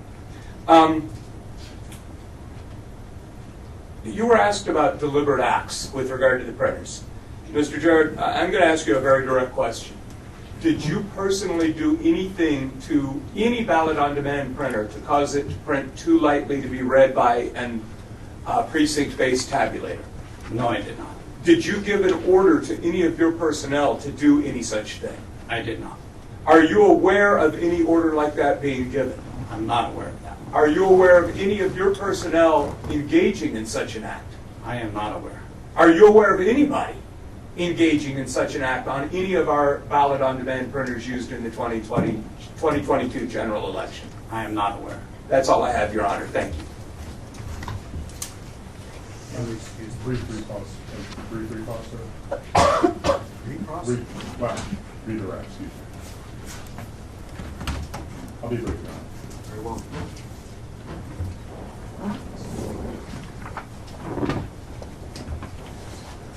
Mr. Jarrett, I believe you were just asked if questions about whether or not members of a political party encouraged their constituents in the Republican Party to come out and vote on election day. All that? Yes. And was that event factored into your forecast for turnout on election day? When we made the initial forecast for the plans that were submitted to the board in May, no, it was not. So your estimates in the forecast would necessarily be low because they didn't take into account that factor, correct? Our forecast is 251,000, our lowest model, and there's 248,000. So I think they pretty accurately forecasted how many people turned out in person on election day. Well, tell me how that squares when, counsel just asked you a question, were you aware that members of the Republican Party were telling Republican voters to come out on election day, and you didn't account for that? How does that square with a lower forecast number? Well, we had record turnout, near record turnout for the 2022 general elections, 64%. You have the only turnout in the recent several decades that exceeded that was actually 2018, which was 64-point-something% turnout as well. So our forecast model was forecasting at potentially the highest turnout percentage that the voters would turn out. So that's why it captured and forecasted 251,000, which was very close to 248,000. Actually, your forecast model, you had the other one, forecasted over 290,000, correct? That's correct. And that model didn't take into account Republican leaders telling their Republicans to come out on election day and vote, correct? It did not. It factored in 2020 presidential and 2016 presidential factors, which usually a presidential election is much higher. So that's why it was ranging up to 290,000.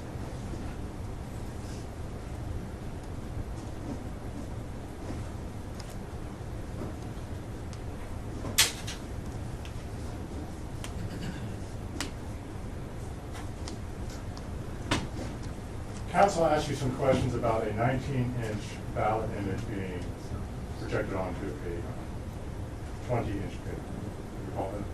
And I asked you. Yes, I recall.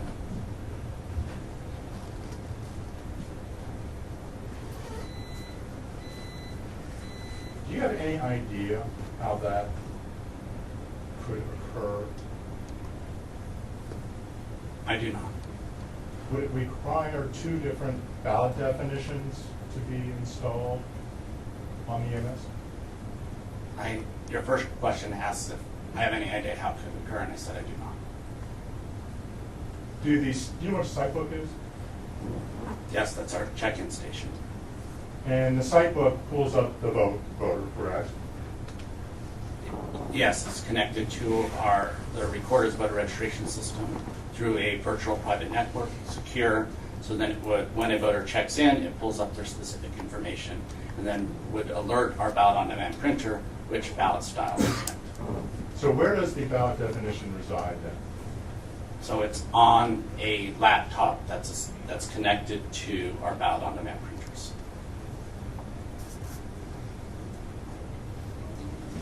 Thank you. Nothing further. You excuse witness? Yes, sir. Subject to recall tomorrow in our case in chief, please. Well, thank you, Mr. Chair. Step down, sir.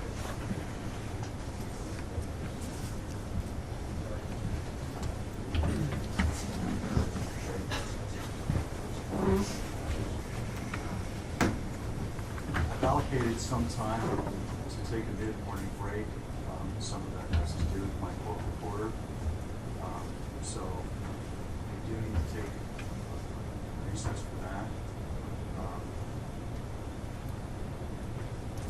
Who would you be calling as your next witness?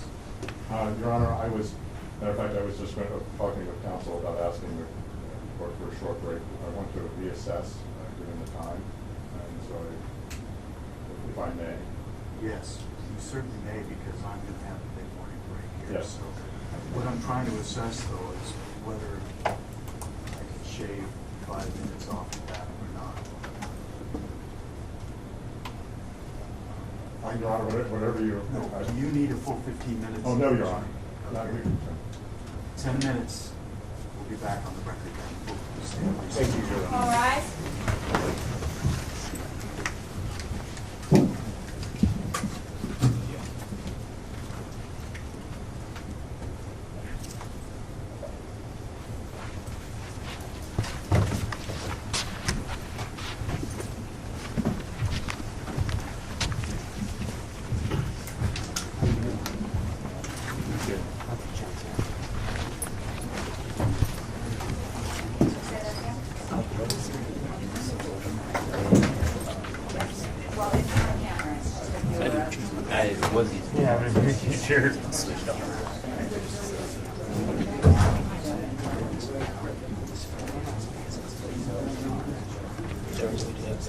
Yeah, if you go past that hallway, that's right out the door.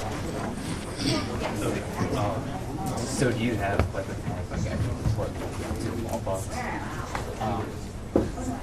Oh, you don't need an external arm. Okay, I have an external. Yeah, yeah. If I, yeah, it would be much better. Let me get the pad. All right, thank you.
And you saw that I just had this set up there and it worked.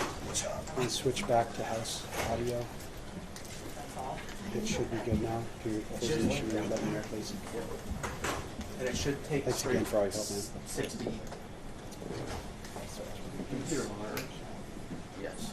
Well, or Black Magic. Directly out. I'm going to Black Magic, so. Okay. Yeah, that should be. I mean, that's it. I think it's going to be over on this. Where's the AV stuff? What's the switch here? It's going to be switches for the video. So this goes to what? Where's the other end of this? It's it goes to a encoder. Yeah, no, but the encoder goes there and it breaks out to HDMI. No, actually just encodes the traffic through the text. Okay, does it show a link over there in the rack? Because we show a link here underneath the table. Yeah, because I'm looking in the rack. See, we have a link light. There's a link light. Well, the interesting thing is when I unplug this. Do you have a key to the IT closet? Wait, Will, is that link light is to the other side? Oh, I got you. That's just saying. I got that. HDMI. Device is connected. I would say look at the back. Is that the room right there? Yeah, but the. Do you have a key to that?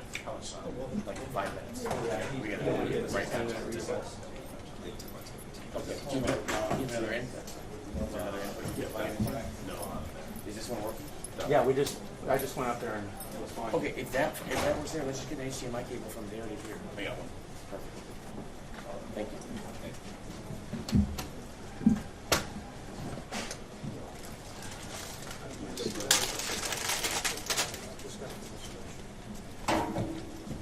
Is that long? That's not going to be long. 6 foot. All the way up there. Big longer one.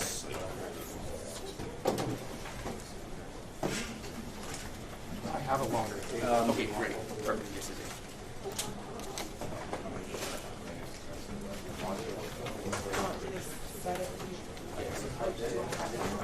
Where's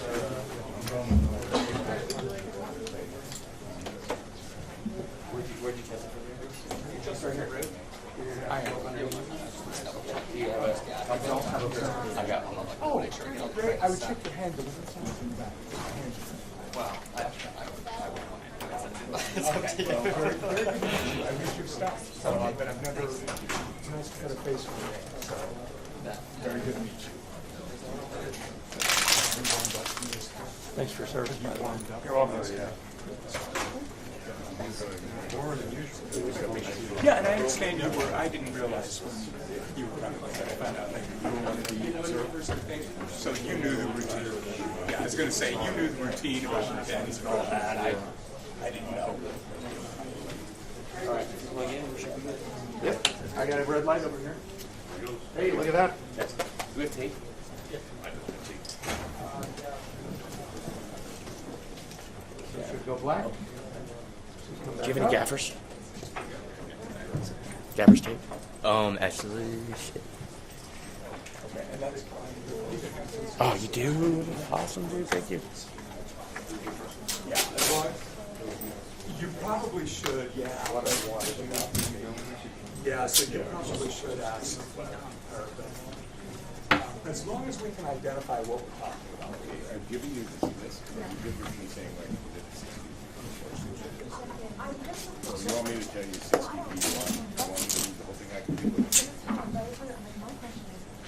Just give me a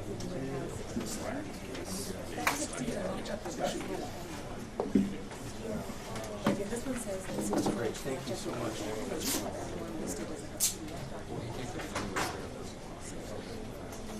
That's what it says. That's not I mean, that's fine. You can say the number. Thank you, thank you. Actually. And your card's right back here.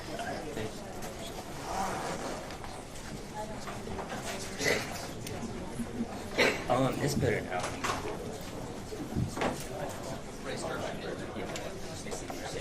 Nice to see you. Thank you.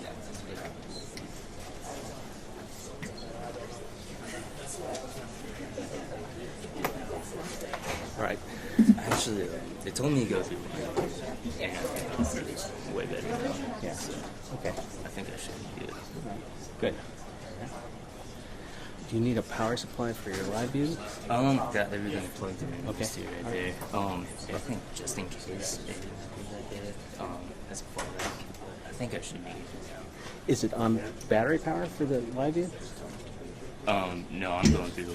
That's not ours. Is that a problem? That's not mine. I'm using a zero. That's somebody else's. Yeah, that's. We can pull it. So you're okay then? Yeah, I'm good. My zero's charging up. I got batteries charging up right there. Okay. All right. Should be all good. Okay. I'm here to help. Appreciate it. We're all in this together, What aren't do you we? think? Yeah, damn right we are. That's the way I always look at it. When I'm pool or somebody else is pool, I help. Well, you're working for everybody. Right. Yeah. Any ideas? Well, I think you've got the line level figured out. Yeah, I got the audio. And that's so hopefully we'll have better audio from now on. Have you thought of flux capacitor? Yes. Yeah, and you know, You got that covered? It's on its way. Okay. See you later. Good luck. Thank you.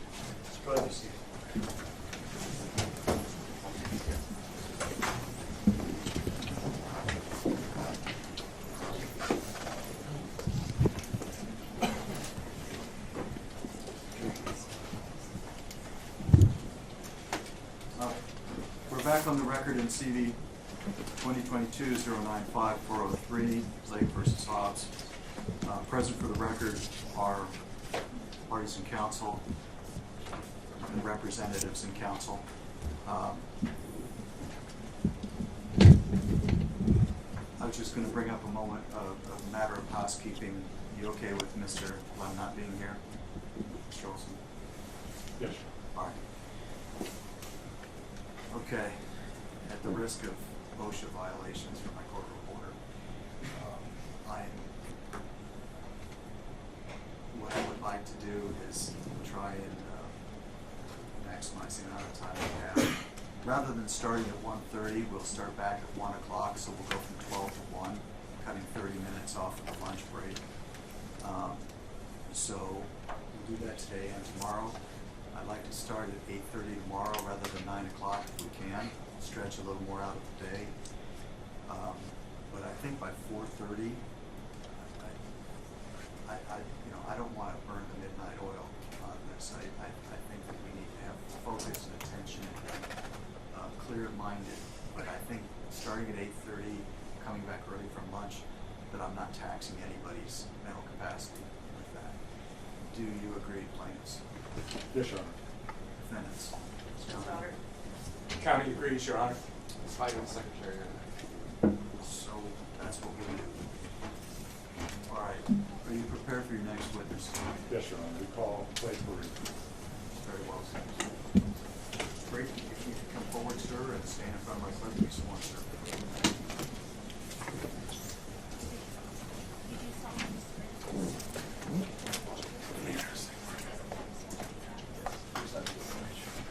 Sir, if you make your way around to the stand and have a seat. As soon as your witness is situated, you may begin. Are you doing the questioning, Mr. Olson? Yes, Your Honor.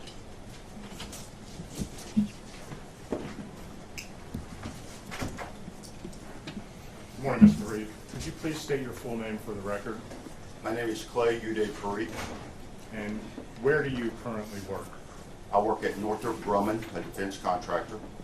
And what do you do with Northrop Grumman? I'm an information security officer. I basically spend my week auditing classified systems, making sure the systems are functioning properly, looking for insider threat and those such actions. Do you have any experience with electronic voting systems? Yes, sir, I do. I have 9 years of experience in 3 voting labs.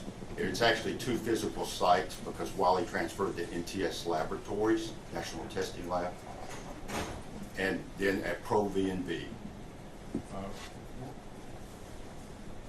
Does this relate to, are you familiar with what's called the EAC, the Election Assistance Commission? Yes, sir, I am. In 2008, my very first tasking was to evaluate Wiley Laboratories test procedures in which I had to evaluate the voting system guidelines. And did you perform testing on electronic voting systems in order to certify them in accordance with EAC guidelines? Yes, sir, I was. And you did that for how long? For 9 years. And that was through Pro V&V, a voting system testing lab? I was through a professional staffing company, and that's how I was contracted on, because they had, none of the labs had a permanent security specialist on their payroll. I was the only one. And when you say you refer to the labs, in this case Pro V&V, what is a voting system testing lab? The voting system testing lab is where a vendor submits to the EAC a test plan. It gets submitted to the EAC, it gets approved, and they go to a voting system test lab. There's a project that's done up, and they get tested. These tests can go either by the EAC for federal certification, or they can go by the Secretary of State. That depends on the state's requirements under their laws as far as their certification efforts. Do you know what voting system testing lab certifies the electronic voting machines used in Maricopa County? Objection, Your Honor. Relevance. I believe this line of questioning about certification is no longer on the table given the court's ruling earlier this week. Yeah, I'll allow the question for certification, I mean, qualifications purposes, so I'll give them a little bit of leeway. You can answer the question if you're able to. Yes, it's Pro V&V. Do you have a background in cybersecurity, Mr. Parikh? I have about 20 years of experience in cybersecurity. Can you, just briefly go through some of your qualifications with the court in cybersecurity? Yes, sir, I can. I have a Master of Science in Cybersecurity, which is on a computer science track. I also have a Bachelor's in Computer Science Systems major. I have the Certified Information System Security Professional certification. I've had that since the beginning of 2007. That is the gold standard as far as security certifications are considered. I'm also a certified ethical hacker, and I'm also a certified hacking forensic investigator. What is a certified hacking forensic investigator?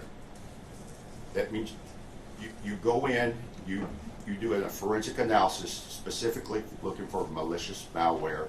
You do root cause analysis. You find out what the malware was, how it infected, and that. These are not your standard forensics type approaches that most law enforcement agencies would use. Their standard is a little bit slower because of the evidentiary stuff.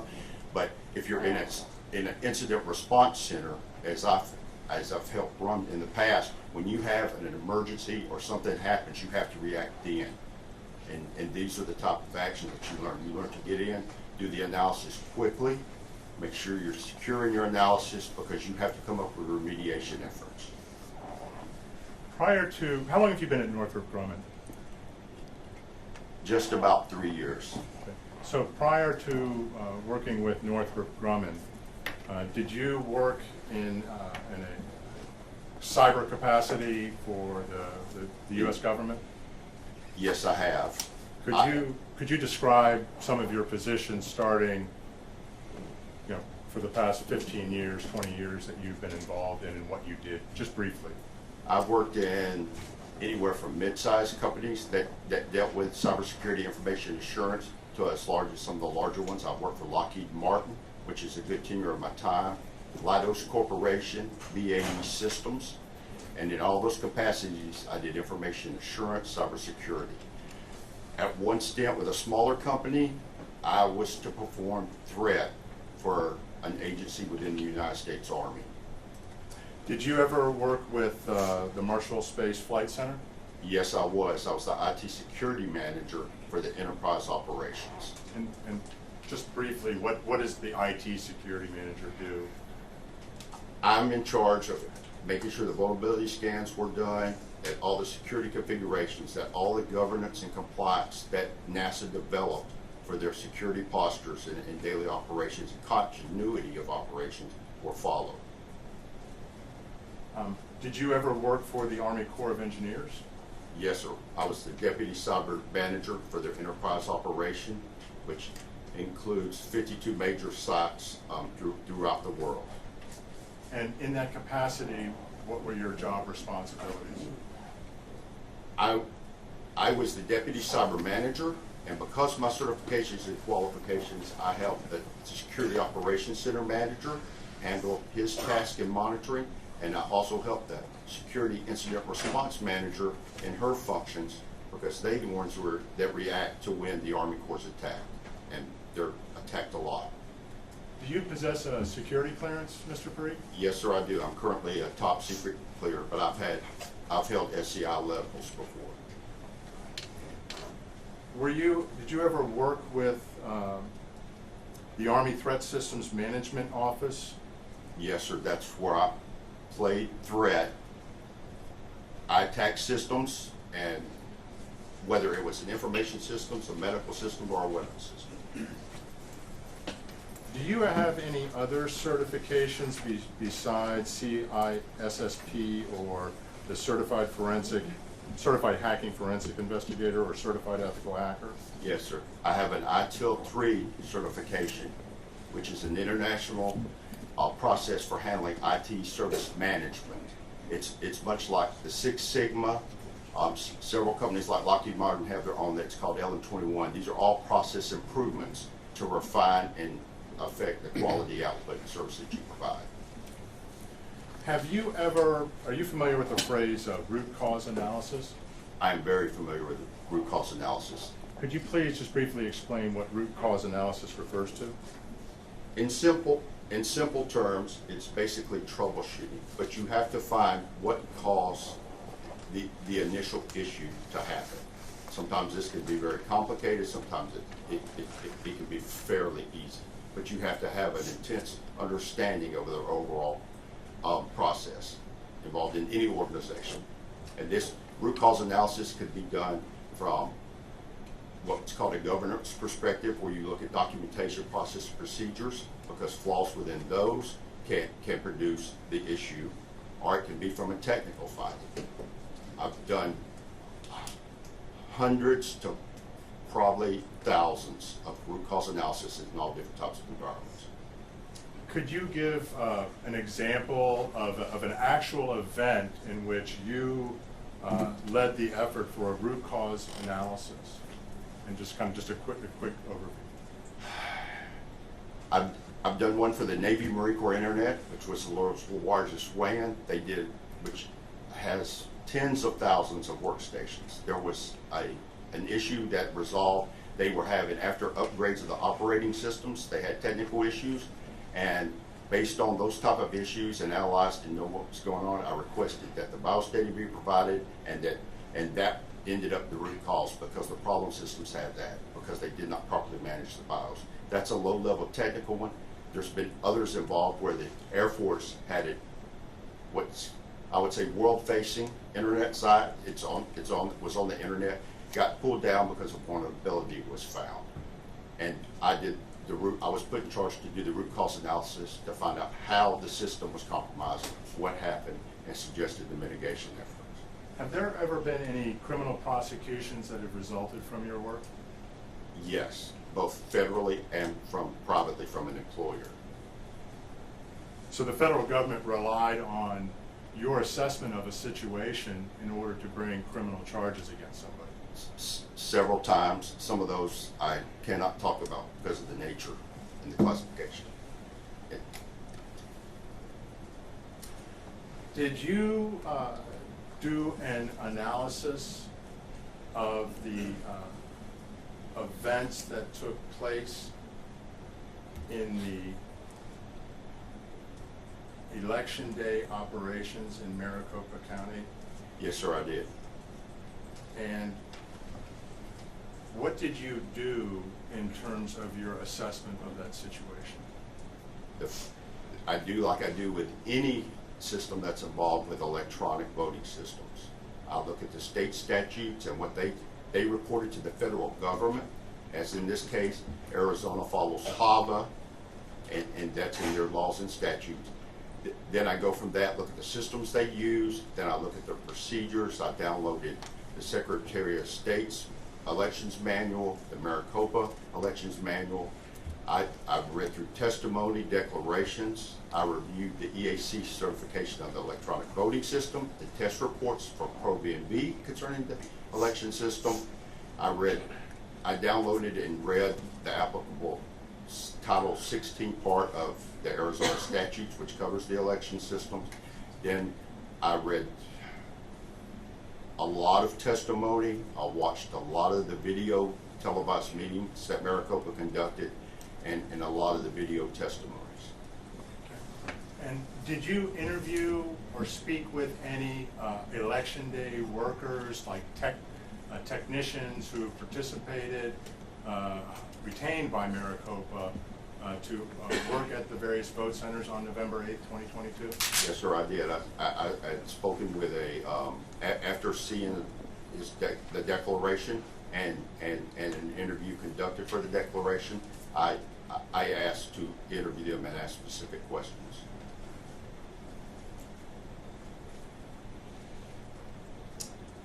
Did you perform an inspection of the ballots on behalf of plaintiff in connection with an inspection pursuant to ARS 16677?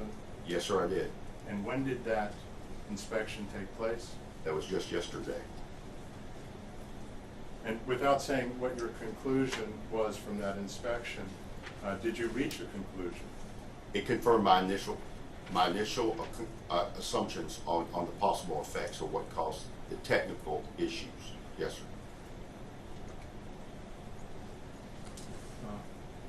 Your Honor, at this time we'd like to offer Mr. Parikh as an expert. Arizona doesn't do that. Basically, you can ask the questions and then it's an objection as to foundation. Okay, yes, Your Honor. Mr. Parikh, you examined the ballots in the inspection performed at MTech yesterday, correct? Yes, sir. I was allowed to select the sampling per the request in the court's instructions. Can you did you have a plan going into that inspection with what ballots you wanted to select and inspect? Yes, sir. Could you describe that plan? Through a FOIA request, the cast vote records were publicly available. I reviewed those, analyzed the data, and selected the roundness base so I could follow the course directions for the petition. So I knew exactly what to request because it was time consuming and Maricopa County was gracious enough to give us that time, so I wanted to use it wisely and make my decision quickly and accurately. Do you know how many vote centers you were able to inspect ballots from? I was allowed to inspect from 6 vote centers. Were you able to execute on your plan after you went into MTech to select ballots? There were some modifications to the plans because the election day ballot data, the cast vote records, which would be referred to as a system of record because it has to be maintained in its integrity, what was no longer valid due to the recounts. When you say it was no longer valid, what do you mean? The ballots had been retabulated for the recounts, thus Maricopa County was unable to map those back.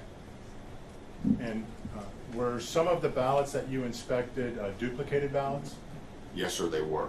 And what are duplicated ballots? Duplicated ballots are when there's an issue with the ballot and it cannot be ran through the tabulation system. Therefore, it is duplicated, and then that duplication is run through the system.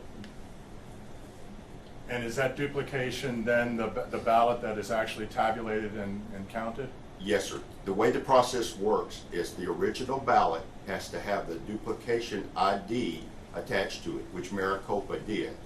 The part where they filled in the statute is according to the standards, that duplication ballot is supposed to be easily relatable to the original ballot. They said they could not find let me correct that. They could not find the duplicated ballot which was tabulated. So you inspected the original ballot that was duplicated? Yes, sir. And do I understand correctly that under your understanding of Arizona law is that the duplicate ballot and the original ballot are supposed to be maintained together physically? Yes, sir. That's an EAC requirement. That's a standard when duplication is done. And the duplicate ballot, which is the ballot that was counted, Yes, sir. Was not available for you to inspect because of that. No, sir, it was not. Why would there be, could you tell me again why there might be a duplicated ballot situation? It would be because it was physically damaged. I did see torn ballots. They could have coffee stains on them, they could have ink marks, or they could just be improperly configured. How long did you take to conduct your inspection? We were there all day, except for a 45-minute lunch break. It took the morning because of not being able to track the selected ballots that I wanted to look at. We worked together and found the samplings, and that took all morning to get that sorted out. And did you take notes contemporaneously with your inspection? Yes, sir. Approximately how many ballots did you inspect? There were 348 that were set aside, and then there were approximately 25 because we did not finish because of the time restraint. And out of that 348 that were set aside, how many were ballots printed from a ballot-on-demand printer? In what I analyzed between the 6 vote centers, I specifically, and then there was the spoiled ballots that could be examined. I requested that the spoiled ballots be from those same vote centers. This allows me a more accurate response to be able to look at a spoiled ballot and see it's just the same ballot ID and the same actual ballot style as another ballot within that same voting center. The one thing that I have to point out is out of all the spoiled ballots and the duplicated original ballots, there were a total of 113 ballots examined. 48 of those existed because there was a 19-inch image of a ballot printed on 20-inch paper. Objection, Your Honor. Move to strike as non-responsive. I'm not sure what question he was answering.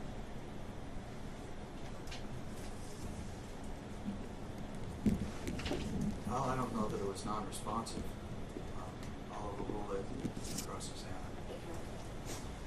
So, Mr. Parikh, it's your testimony upon inspection of these ballots that you determined that there was a 19-inch ballot image projected onto the 20-inch paper.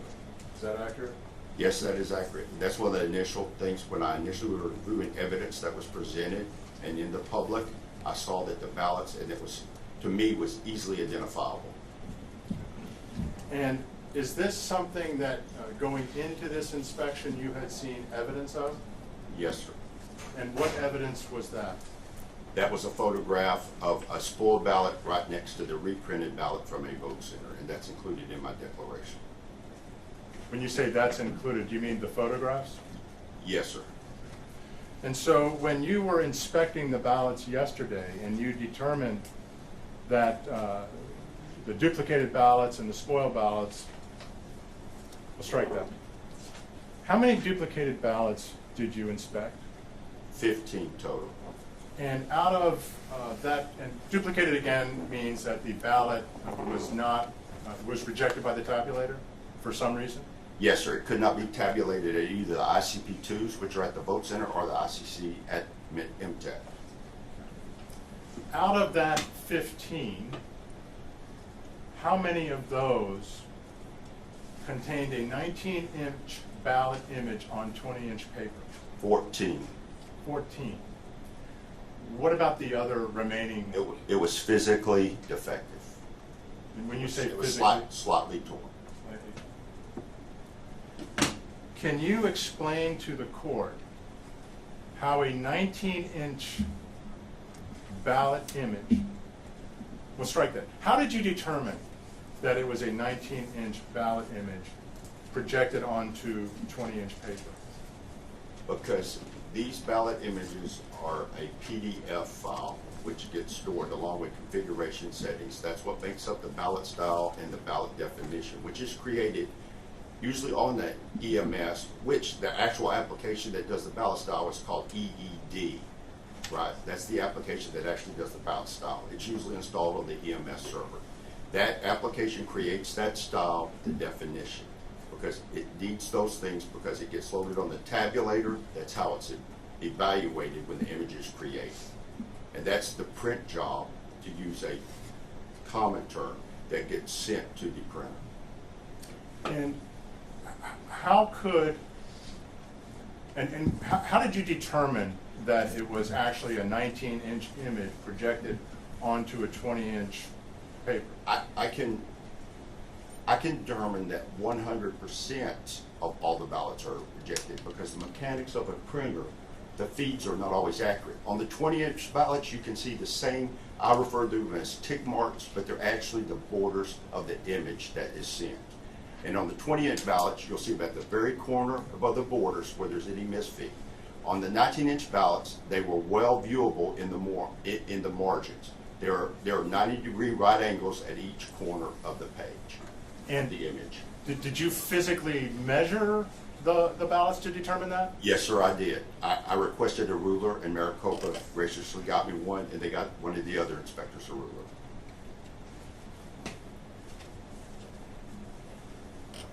How could a 19-inch ballot image appear? We'll strike that. You've heard previous testimony. Were you here for Mr. Jarrett's testimony? Yes, sir, I was. And did you hear Mr. Jarrett testify that in the November 2022 general election, a 20-inch ballot was used? Yes, sir, I did. And did you hear Mr. Jarrett testify that it would be a failure of the system if a 19-inch ballot image was projected onto a 20-inch paper? Objection, Your Honor, that misstates the testimony of the prior witness as to the word failure. I'm assuming you're going to follow up with a question for an opinion. I think you can frame it as a hypothetical without arguing about. Yes, Your Honor. Go ahead, rephrase.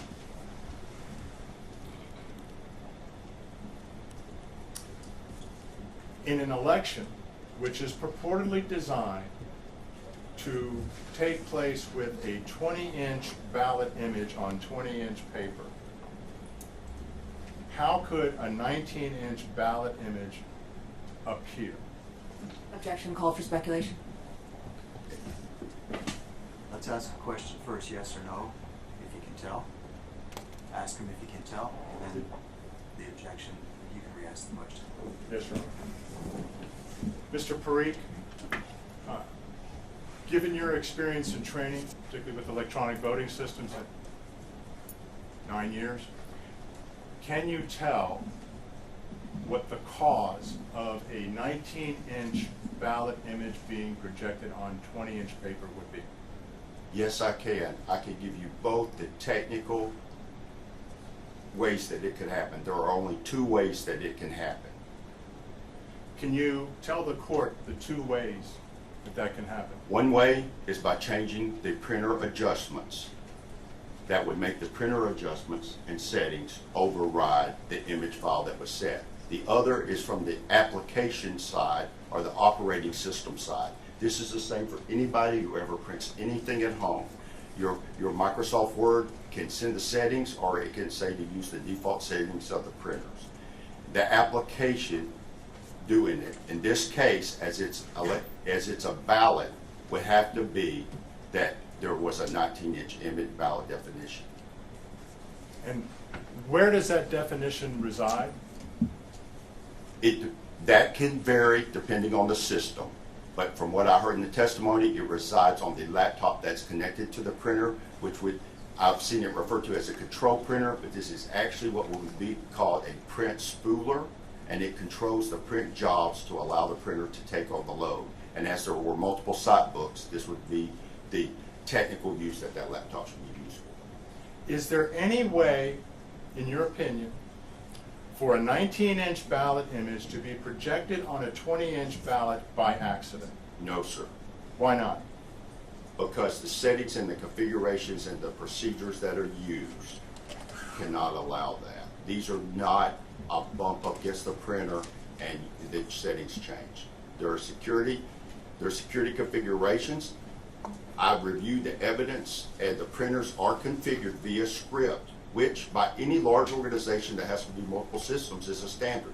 This takes away the human error of somebody miscoding in the instructions either on the printer.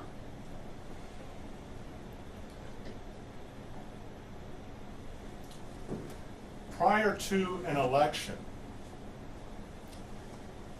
would the,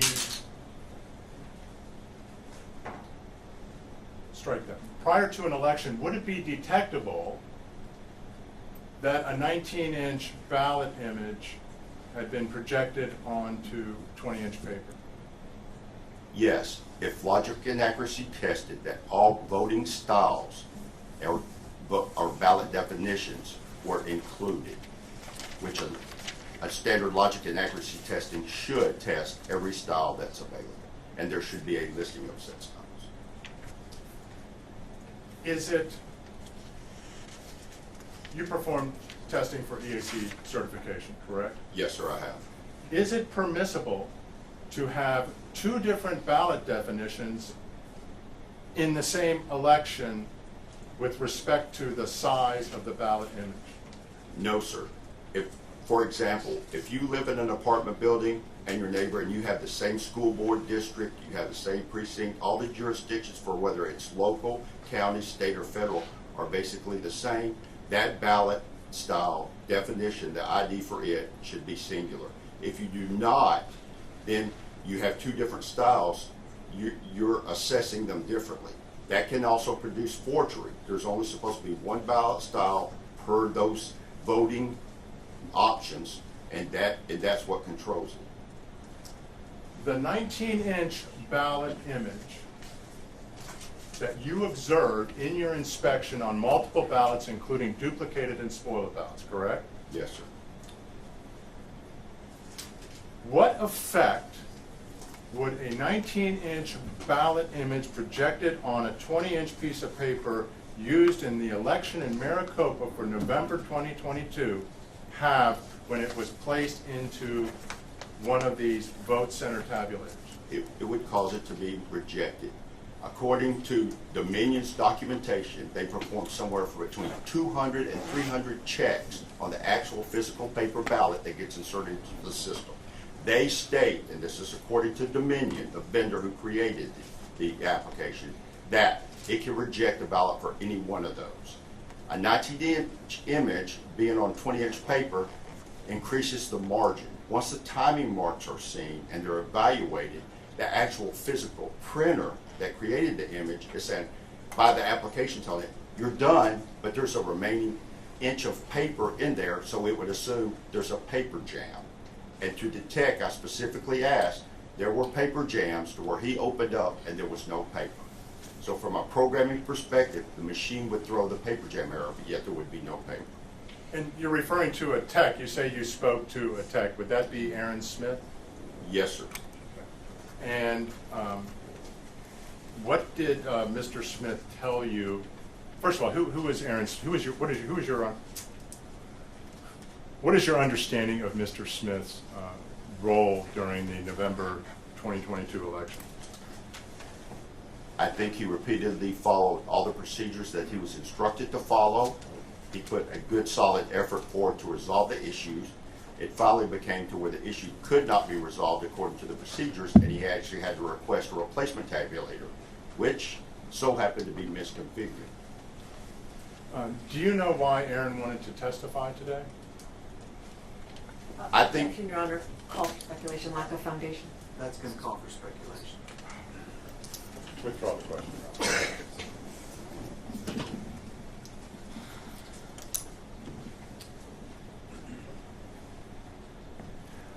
What would it take? You mentioned that there are only two possibilities for how a 19-inch image could be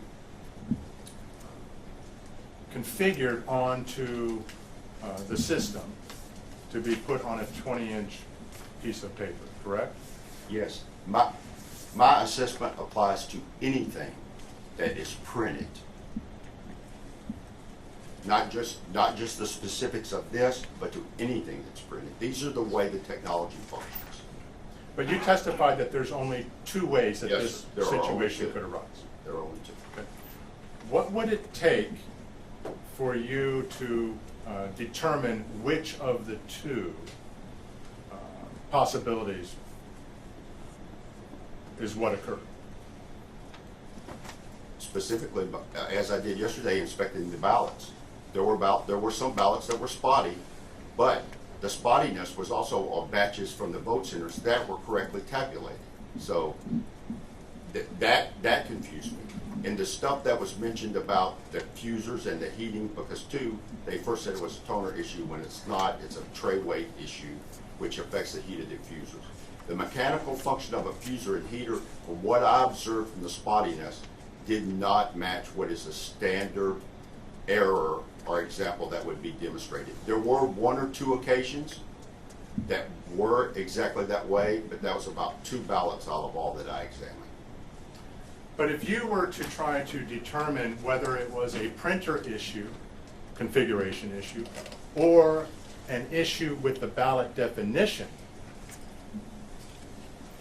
with respect to how a 19-inch image was projected onto 20-inch paper, what would you need to do? I would need to see the ballot styles and the ballot definitions.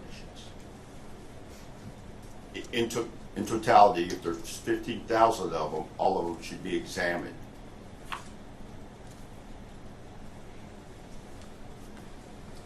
Do you have, obviously you've been practicing in the cyber field for 2 decades, correct? Yes, sir. And it includes everything, to include printers. That's what I was going to ask you. Do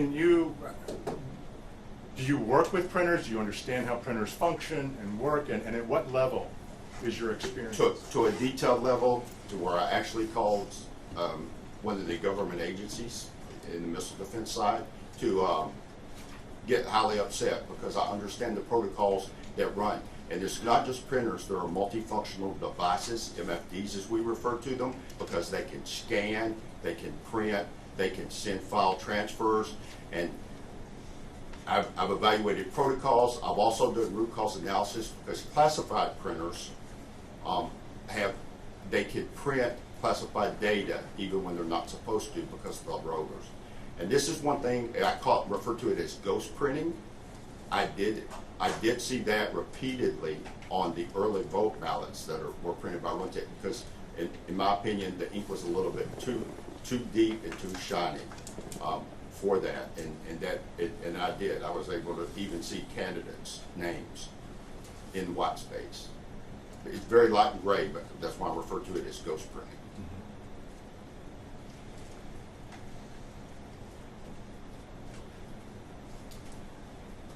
What would you recommend be done with the ballots currently stored at MTech now, given your findings from the inspection?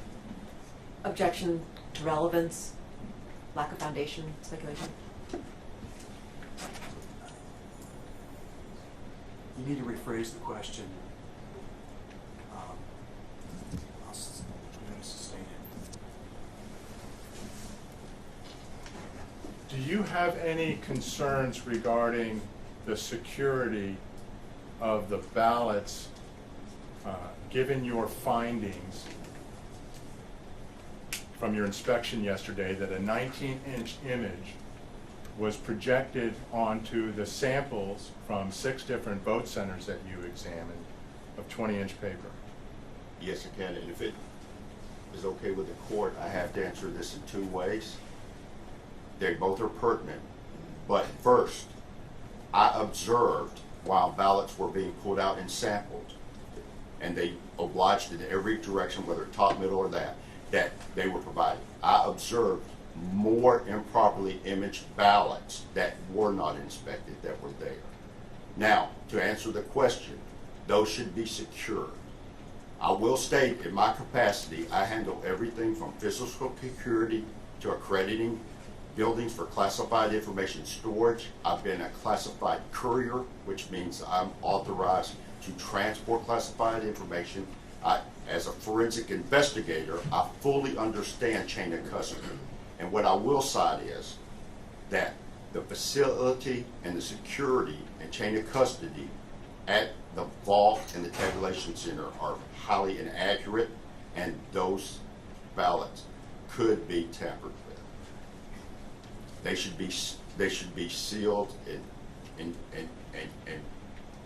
appropriate actions. For example, security seals were only placed on the boxes that we inspected, and that was due to the court order, and they wanted to ensure that the proper security was done. Objection, Your Honor, I'm going to move to strike as non-responsive. I'm not sure, again, what question that was answering.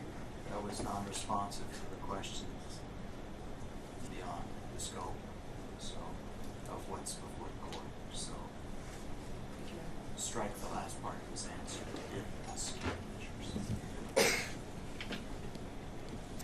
John, just a point of clarification.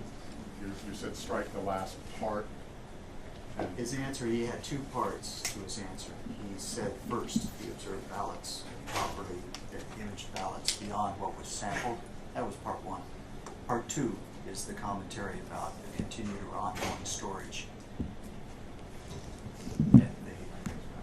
It's all right, I've been accused of being soft-spoken.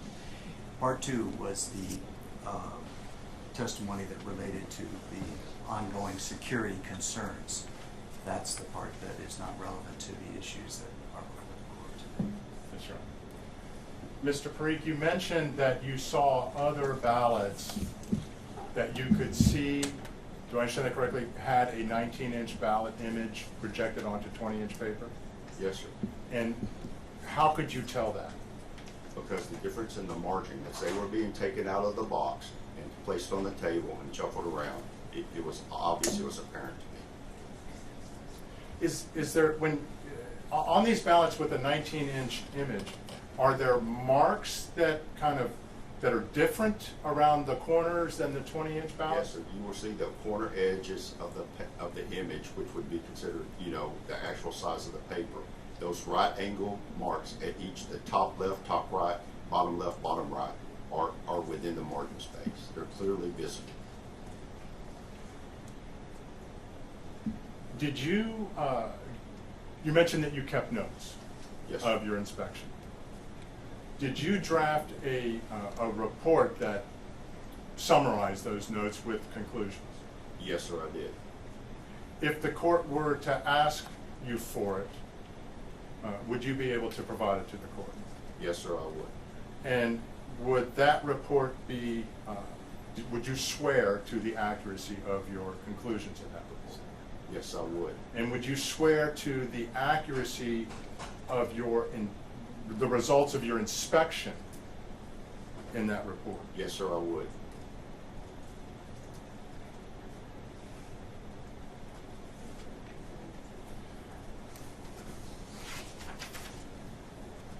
You testified earlier that having a 19-inch ballot image projected on a 20-inch ballot, as you observed appearing from ballots cast in 6 different vote centers. Yes. Duplicated ballots, spoiled ballots. That could only arise from, could it be by accident or is it? No, sir. It could not be by accident. Those are configuration changes that are at administrative level on the printer, or they're with a ballot and style or ballot definition file. And those are done on the EMS system, which has password security and everything else. You have to add, the EED application is actually the one that creates the ballot style. That's what's used. It's commonly put on the EMS server because that's like the centerpiece. And those two systems are controlled access. You testified earlier that you have been involved in other assessments of failures relating to cyber-related issues, correct? Yes, sir. And that we call that a root cause analysis, correct? Yes, sir. I was part of the working group that established what's called the IRA process, which is a risk analysis and assessment process for the Missile Defense Agency years ago.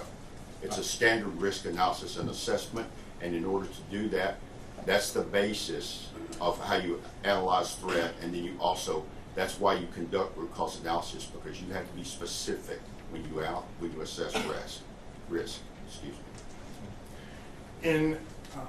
In the performance, in your experience, and you testified earlier that the federal government that had actually criminally prosecuted people based on your findings in a root cause analysis?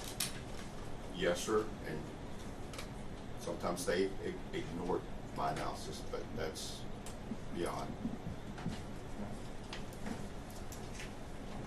Given your opinion that, strike that, given your opinion and your knowledge of how ballot definitions are configured and how printers work,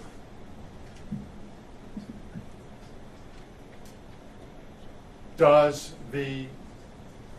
your finding of a 19-inch image, ballot image, placed on 20-inch paper, does that implicate violations of criminal law? Wait, hold on before you answer that. Objection, Your Honor. Calls for speculation, lack of foundation, and calls for a legal conclusion. Does call for a legal conclusion. Your Honor, the witness has testified that... I heard. Yes, Your Honor. I'll sit down.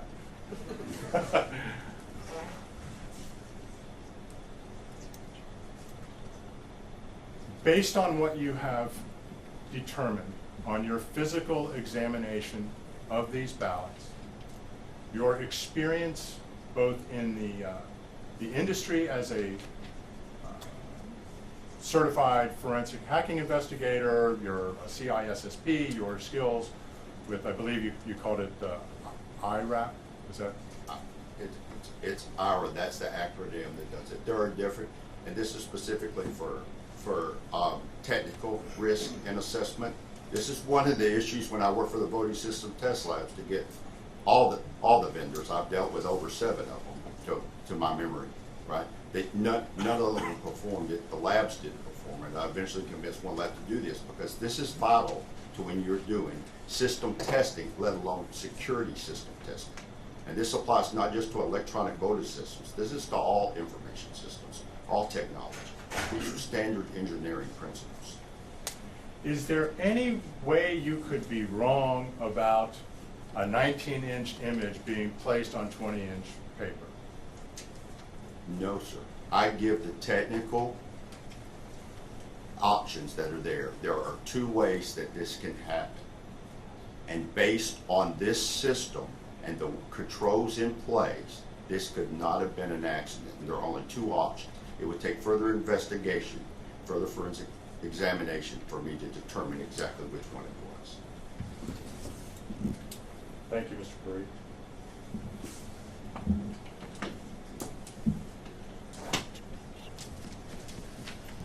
Cross-exam. Back to you, Mr. Liddy. Your Honor, I think we're going to break up the cross-examination if possible, one from the county and one from the governor-elect House as well. And if we could do the counties first, I think we might get to the other one after lunch. Mr. Liddy. Thank you, Your Honor. I appreciate that. As some of these allegations go directly to the conduct of the election by my client, Maricopa County. Is Mr. Kari, is that correct pronunciation? Yes, sir, it is. And where do you reside, Mr. Parikh? I reside in Huntsville, Alabama. And you traveled up to Maricopa County for this proceeding? Yes, sir, I did. And who paid for your travel? The attorney fund. The attorney fund? What's the attorney fund? It's the legal fund. I believe it's for all the attorneys associated with it. With this particular litigation? Yes. And did the attorney fund pay for lodging as well? Pay for your lodging? Yes. Lodging is always considered travel. And are you being paid for your time? Yes. And what is the rate at which you're being paid for your time? $250 an hour. That's also coming from the attorney fund? Yes. Are you familiar with an event called Michael Lindell's Moment of Truth? Yes. I spoke at the event. You appeared and spoke at the event? Yes, I did. And where was that event held? In Missouri. Missouri. And was your travel from Alabama to Missouri paid for by someone other than yourself? Yes, sir. And who paid for that? That would, I would assume, would be Mike Lindell. All their travel was arranged. He asked me to speak at the event, and I spoke. And that would be true for your time? Did you also get paid for your time there? I did not charge for my time. And your lodging? That's considered travel that was provided to me. And when you say Mr. Lindell, you're referring to the My Pillow guy? Yes, sir.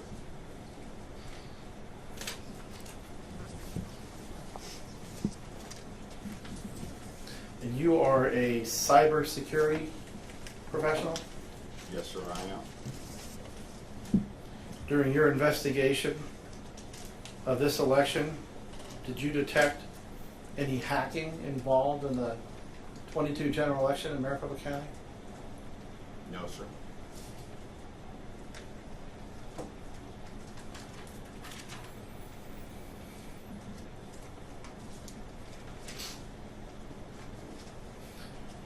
I believe you testified that yesterday you were down at McTech performing the court-ordered inspection of the ballots. Is that correct? Yes, sir, I was. And you were asked to select batches of ballots? Yes. You were asked to identify them. Did you use a highlighter and highlight the boxes? Yes, I did. Did you observe the custodian of those ballots opening those boxes? Yes. They opened them in front of all the inspectors. There was a court reporter inspected. There was the other inspector for the other side, that gentleman sat over there who said he was an attorney. We all were there as they went through it. Did the individual who opened the box break the seal? By seal, are you referring to the red tape, which is simply red tape and not a security seal? Well, I'm asking you what you observed. I would not categorize what closed the boxes as a seal. Did you see the serial numbers on it? There were no serial numbers. So in your professional opinion, the ballots were not sealed? The ballots did not have an appropriate security seal on the boxes. That's not on, so, okay, fine. My question was, were the ballots sealed? They were closed with tape. And where were they stored? In the vault and in the tabulation center.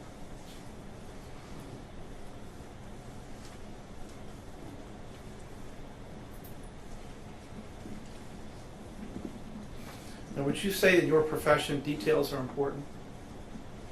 Yes, they're highly important. And you said that you reviewed the statutes prior to initiating this investigation? I always have to do that because it's relevant, especially if a state states a statute. So that's a yes? Yes. And you also reviewed federal statutes? Yes. AVA, I think you said? I'll go as far as back as the 1990 FEC standards. I've reviewed them all, every version of the BBSG. And you downloaded Title 16? Yes. I like to have references for when they're referred to because they've been referred to in the Secretary of State's manual, they were referred to in the Maricopa manuals and procedures. So I like to actually read what's referred to ensure that it's accurate. And when you read those documents, you pay close attention to detail because that's required by your profession. Is that correct? I'm not a legal attorney, and so I read the laws for what they state and how they are. Now, you testified that you reviewed some documents that were provided to the late campaign by a FOIA request. Is that accurate? Objection, Your Honor. I don't believe he ever testified to that. Well, it's cross-exam, so it can answer the question if he understands. If you don't understand the question, it's true. No, these were public record requests that came from me from other technical professionals. So they were not FOIA requests? They were, Those records were obtained via FOIA request. Are you familiar with FOIA? Can you tell me what FOIA stands for? It's a Freedom of Information Act. And is that statute a federal statute or a state statute? That depends on what you're requesting the FOIA for. That's categorized at the federal level and state levels, to my knowledge. So a FOIA can be either a state or a federal, in your understanding? Yes. And if federal was FOIA and state was a public records request under the Arizona statute, that would be a detail that doesn't interest you? That, if the data was illegally obtained. It's not the question. The question is the detail, difference between a federal statute and a state statute of interest to you? When I provided evidence, I always asked the source of it. And I have received, in my experience, I have received evidence from law enforcement officials that, in my opinion, were not properly obtained. And as a forensic investigator who understands chain of custody and all the legal ramifications, because for the court's record, the majority of that deals with the statutes. For example, the lockpicks that I own as part of my security thing, in my state, I have to have a private investigator license. These are the statutes that a forensic investigator handling evidence has to be aware of. Thank you. When you're working with your security thing, as you said it, are you familiar with federal statutes and state statutes? Objection, Your Honor. Not sure about the question. Well, if he's What kind of confused, federal- I'll withdraw the question, Your Honor. Thank you. Next question. You've just testified that you receive information from law enforcement that's both federal and state law enforcement. Is that correct? I didn't say that. I said it was law enforcement, and And you testified both federal law enforcement and state law enforcement. Is that correct? what I just told you is I said I received it from law enforcement.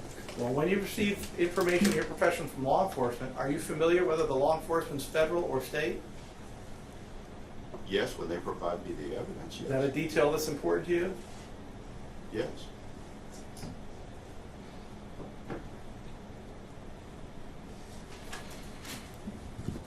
I believe you testified that you examined some ballots that had been duplicated. Is that correct? Yes. And you testified that you examined the originals but not the duplicates. Is that correct? That's correct. And you examined and you testified that the duplicates were not kept next to the duplicate. The duplicates were not kept next to the originals. Is that correct? That's correct. They're supposed to be traceable. You should easily identifiable. Mr. Garrett said that he would have to get his techs busy and that it would take them over a week to try to find them. That's your recollection of what Mr. Jarrett said? That is what Mr. Garrett said. And if the ballots, the originals those and the duplicates were in the boxes right next to each other, would that surprise you? The duplicates that I was shown, because they were duplicated, were part of one of the vote centers that he opened both those boxes. And two, because they couldn't identify some of the original duplicates, they had to run and count them so they could try to map them back to which side they belong to. So that's your recollection of what Mr. Jarrett said when you asked to see the originals of the duplicates?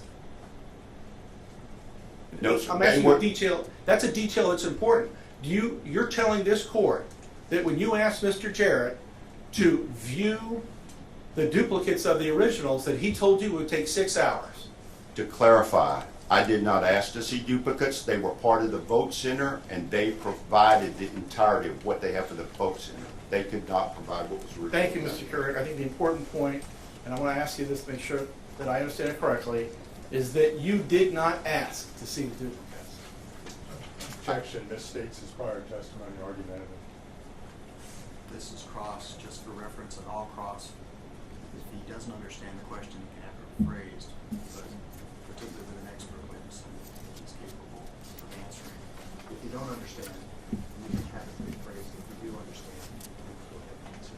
Would you like the question restated to you? Yes, sir.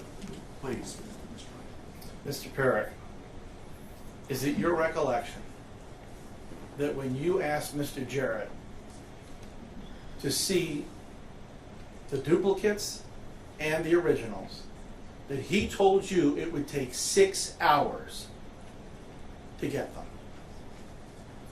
One, I did not ask to see them. They were That answers my provided. question then. Thank you, Mr. Barrett. That answers my question. You did not ask to see them.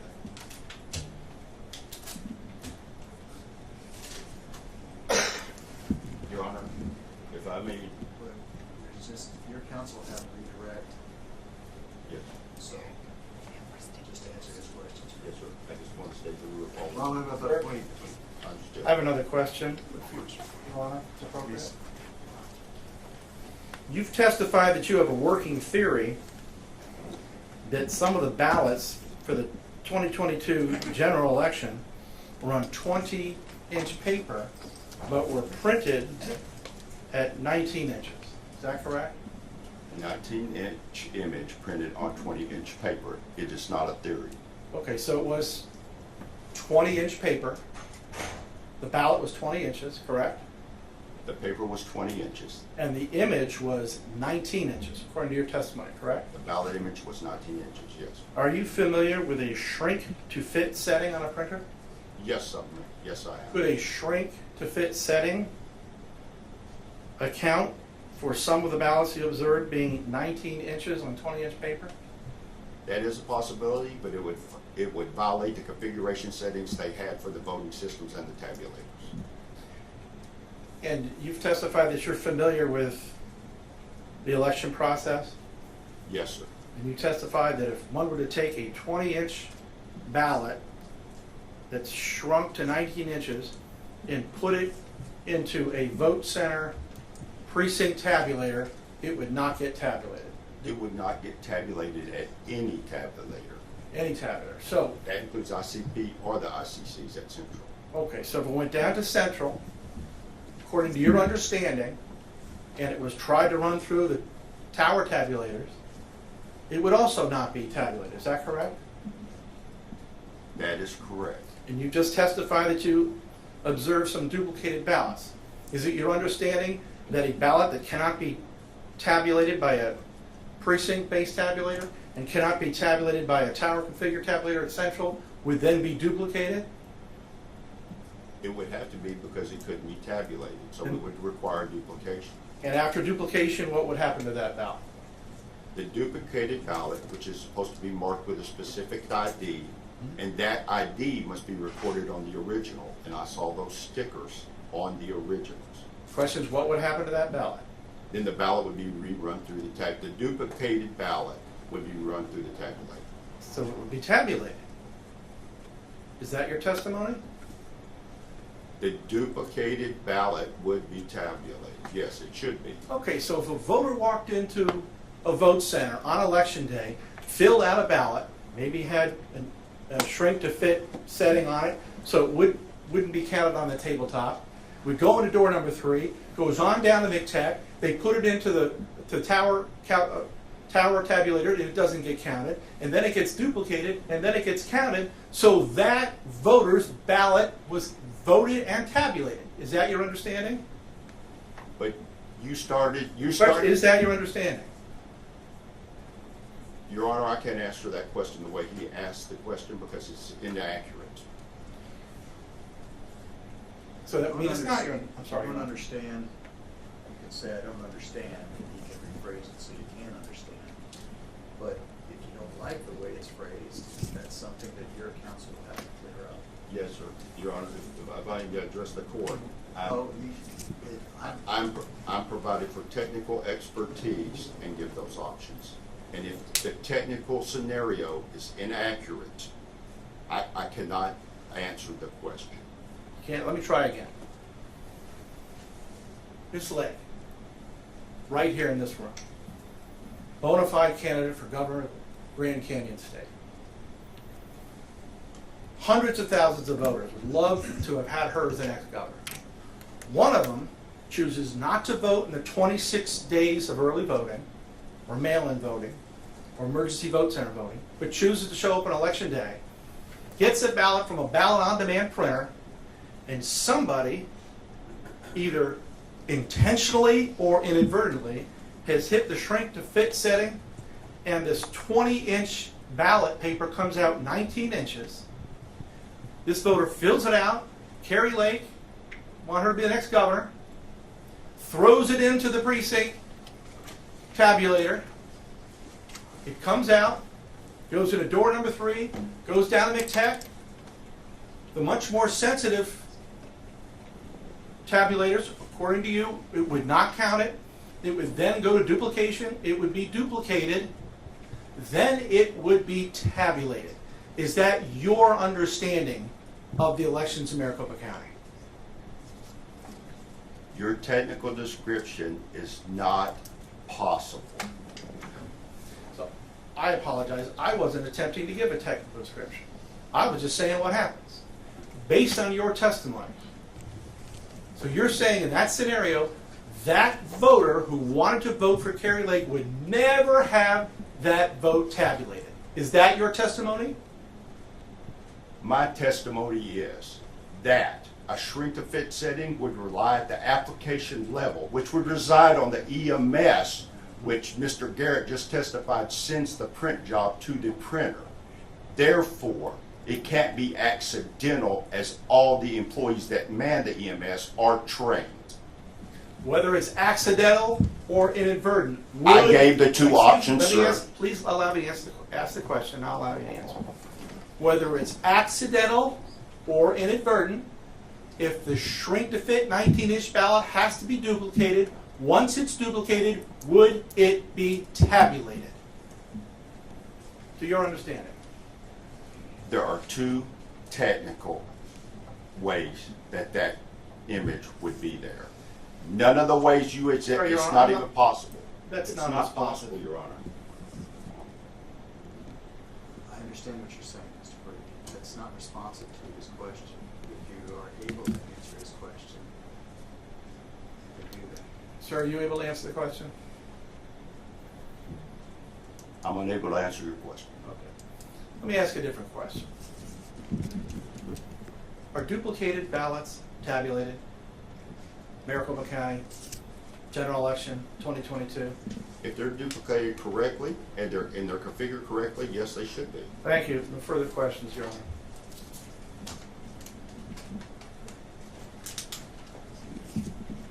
Okay. We're at the point where we need a break. We're going to take a 1 hour, not 1.5 hour recess. So we'll be back here at 1 o'clock to resume. So,